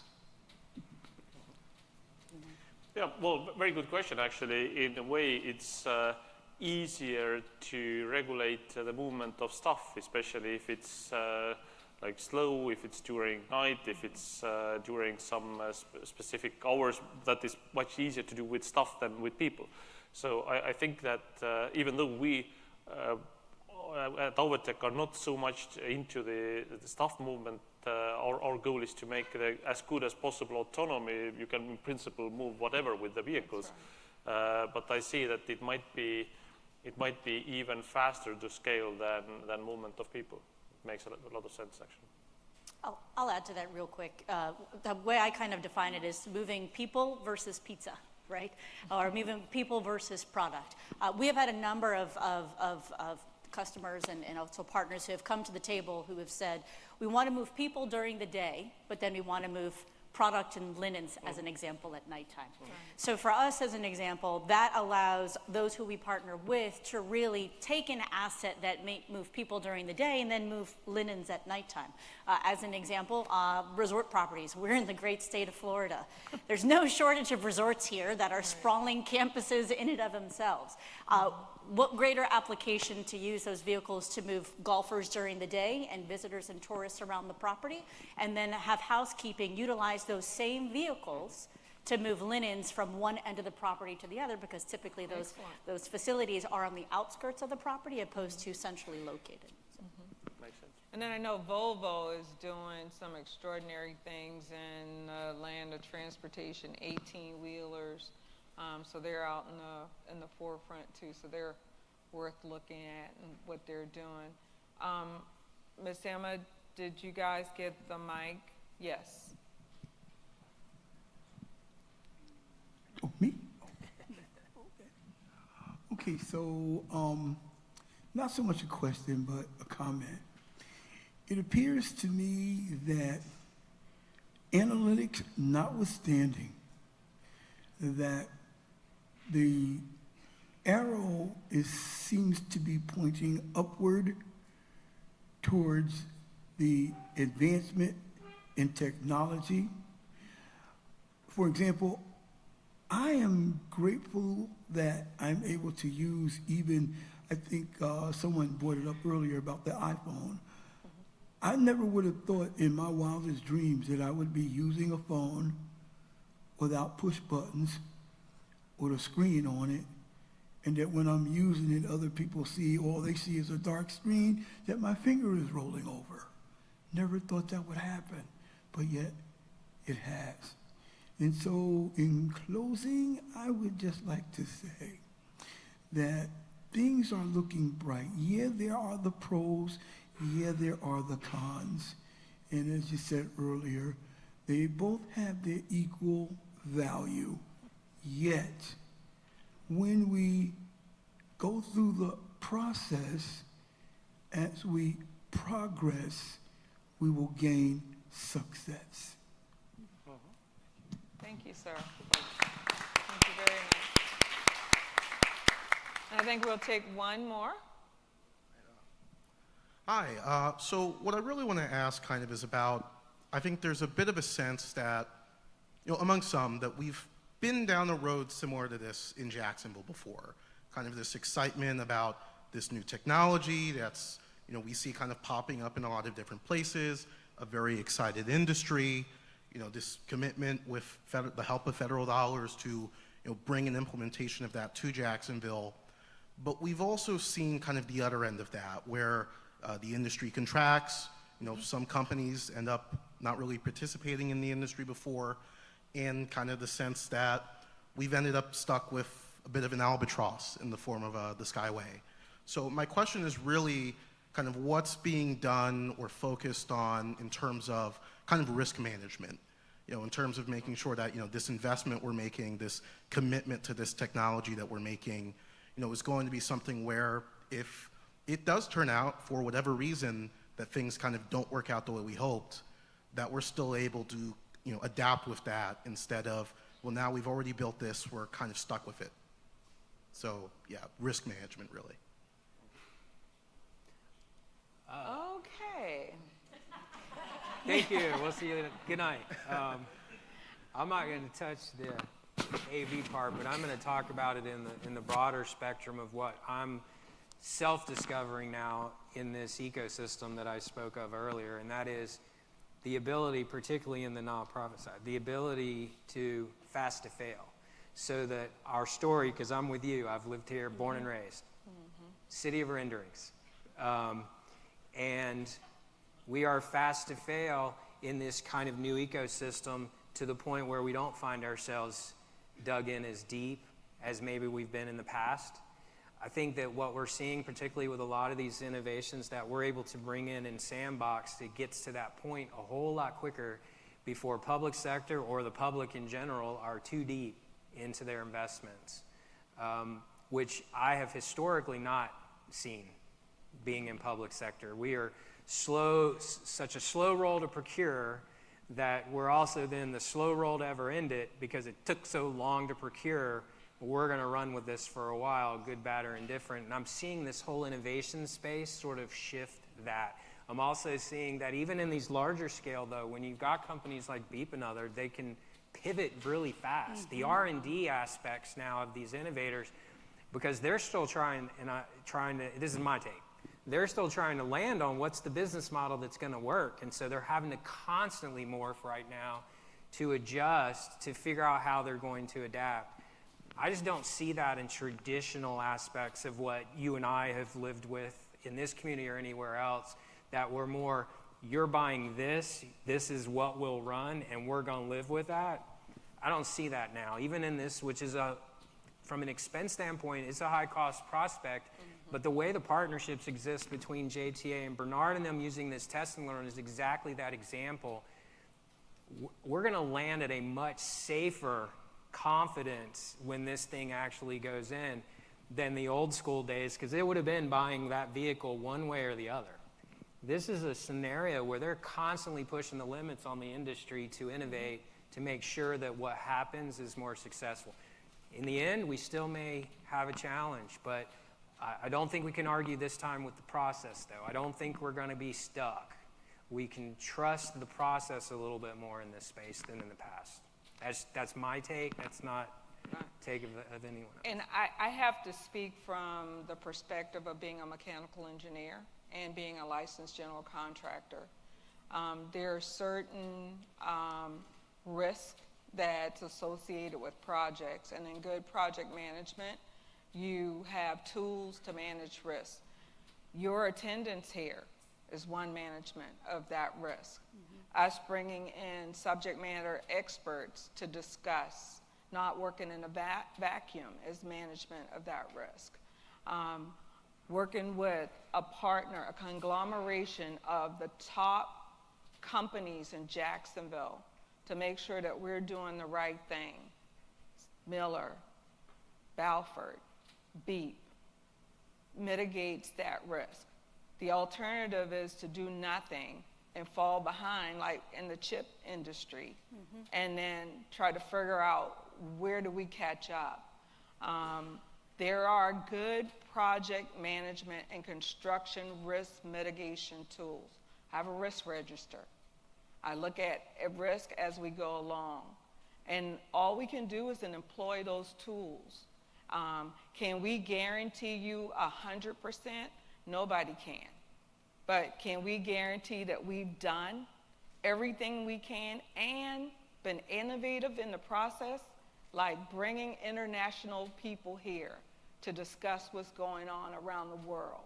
That's risk mitigation. My boss, would you like to? If I could just add one thing too, just from a mobility standpoint. Take this conversation outside of the city of Jacksonville. I can tell you across the country, and I never got your name. Marcus. Marcus. I can tell you, Marcus, across the country, we are having conversations with partners who are in the airport space, who want to redefine how they've been doing things for years. They are looking to disrupt the status quo. Why? Because there's a very small few who provide these mobility solutions within airport campuses or within university campuses, and now they need to realize we just can't keep doing the same thing and hoping something changes. That's the definition of insanity, in my opinion, friends. Doing the right? same Doing thing the same and thing over and wanting a over different again, outcome. right? And hoping for a different outcome every single time. The conversations and the discussion that we're having in this test and learn facility today are discussions that are happening nationally across the country and even internationally. So in fact, I would give a huge round of applause, seriously, for JTA for leaning in and saying, we either face this head on or we sit back and we just fall behind. So I hope that answers your question. Well, I thank each of you. I think Bernard has some comments. All right. I think, Jeff, we probably want to take pictures of the panelists, so I'm going to let you start to set that up. I wanted to come up, and then I'm going to bring Harold to give some closing remarks. But before we go, I would be remiss. I wanted to, it takes a lot to put an event like this together. And so I wanted to make sure to thank all the help, the marketing team, the communications team, the security team, Sherman and his team, all the folks that have been behind the scenes, making sure that things are moving. I need to say a huge thank you to them on that. I also want to thank members of my team. Some of them are not even in the building.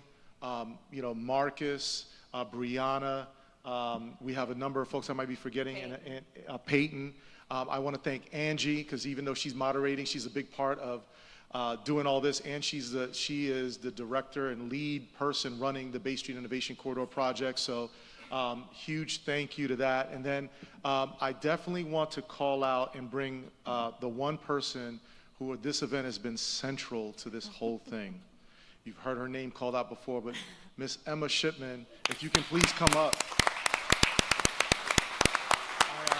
I wanted to make it a point to bring Miss Emma up and give her her flowers. And I want to say a couple things, because Emma serves as my executive assistant and office manager, but she is so much more than that for myself, for my team. She is so much more than that to the JTA. She's not an executive assistant by resume in terms of her talents. So you can imagine the level of detail, the calls. I think Harold said at the beginning, he had to shout her out at the beginning, so I wanted to shout her out at the end. Every nuance to where the tape is marked and how much water is ordered, Emma stays on top of us on.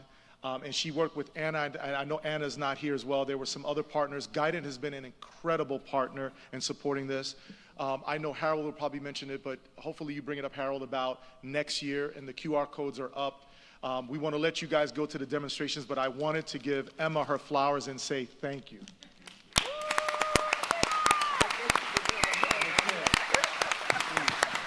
All right, we have to take a picture. Get a picture with Emma. Come on. All right, we're going to take pictures of the panel. Okay, and Harold, please come on up. Harold's going to give some closing remarks. All right. Join us for the picture first, Harold. Come on up. Join us. Yep. Where do you want us, Jeff? He's already lined us up. I guess you're out. Oh, we're out. I'm kidding. I'm Right. kidding. Right here. You want us here? You want? All right. Come on, Harold.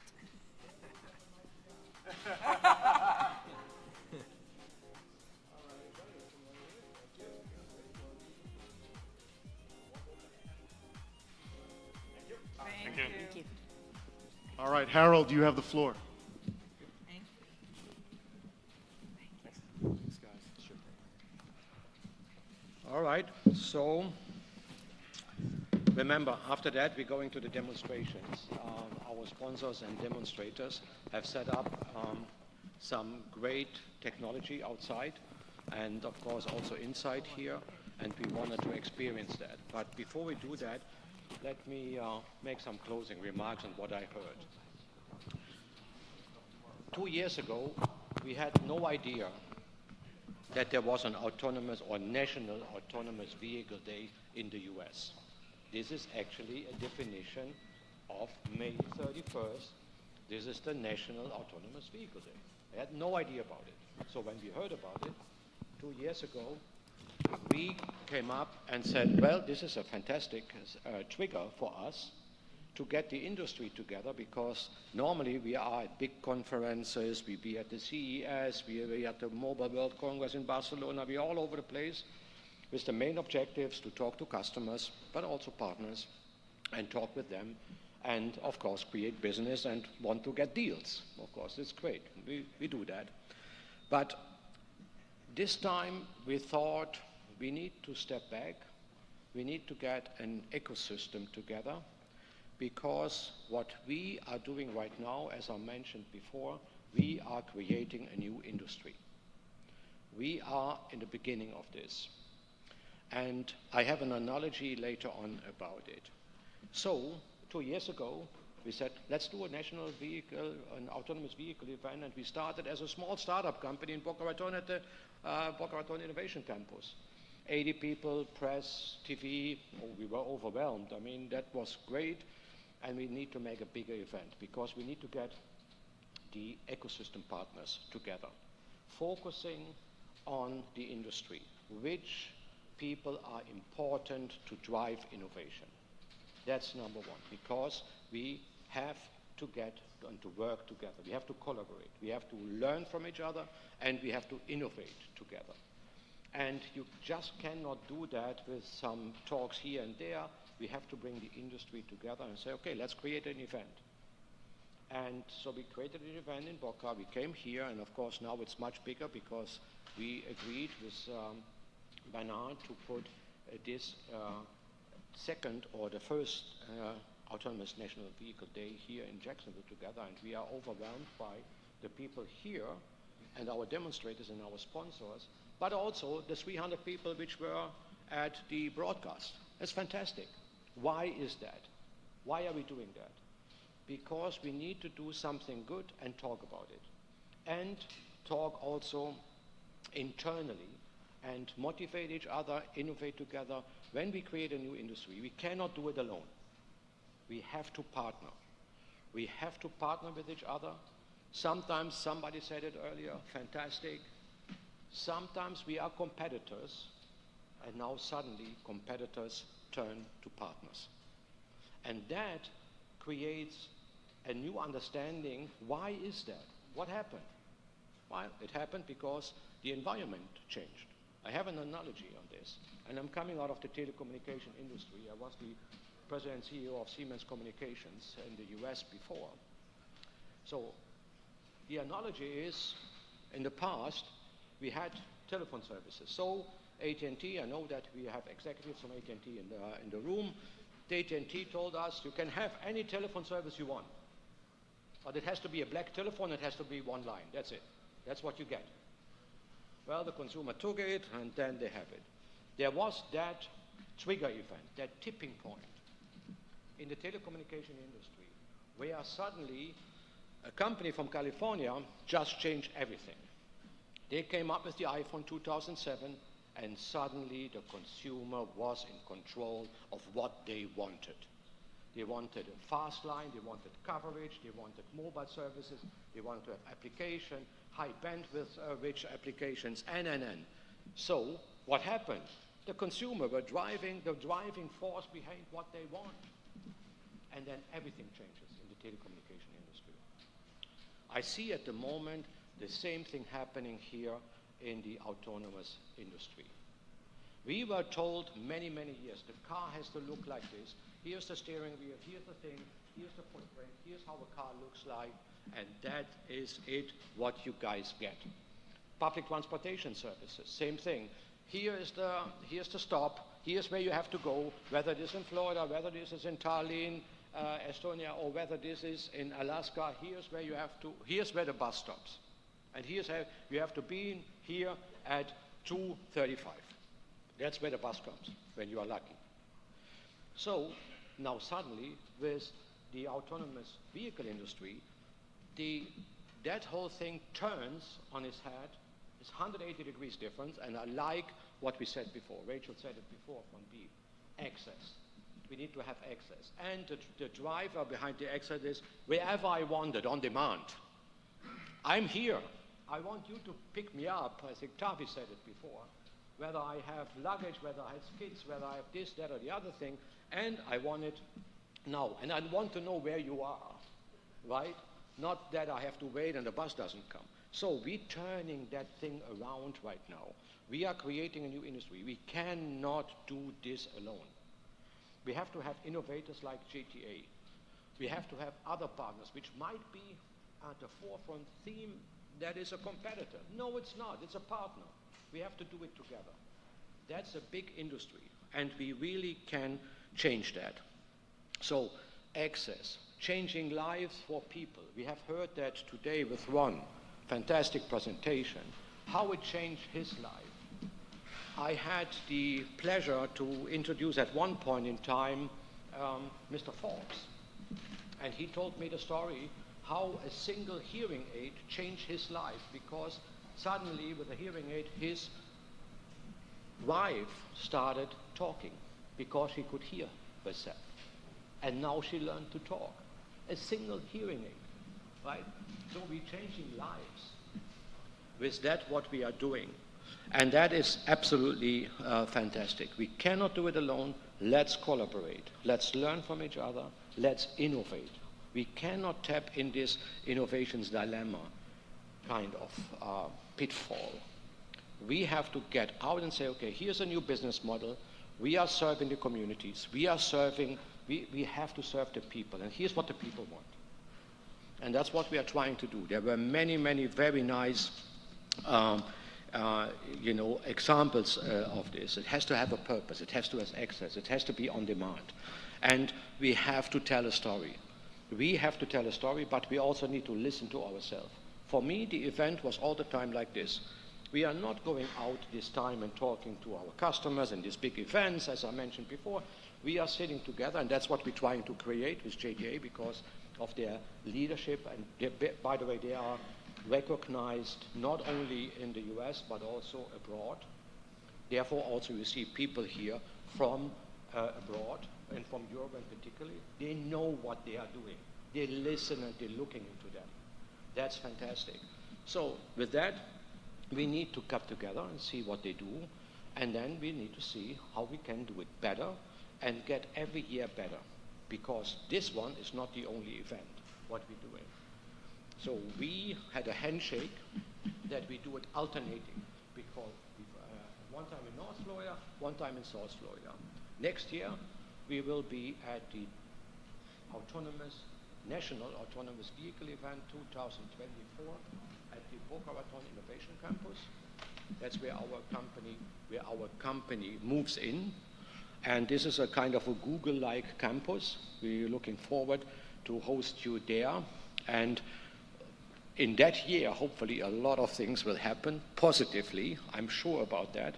Get the industry leaders together globally, talk to them, and have an event what pushes innovation forward. That's what we're looking for.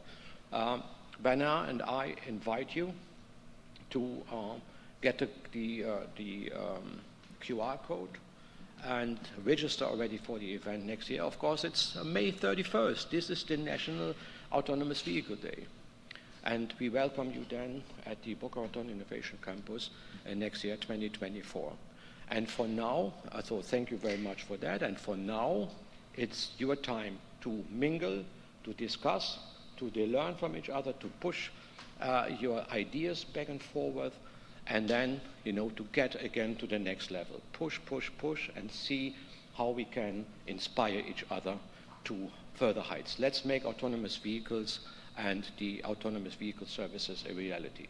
With that, please go outside and inside whatever we have set up and experience that what we have. So thank you very much for coming.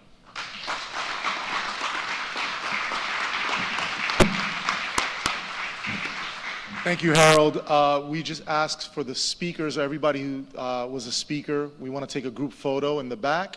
And of course, the Holon vehicle is being demonstrated. You have the Guident tele operations. There's some other demonstrations in the back. And we encourage you all outside with the BMW, Tesla, Archimoto, and as well as the JTA vehicle. So please enjoy and get a chance to operate some of the vehicles and ask us questions. We're all available to answer any questions you may have. Yes, and sponsors. Join us out back, please. Thank you, everyone.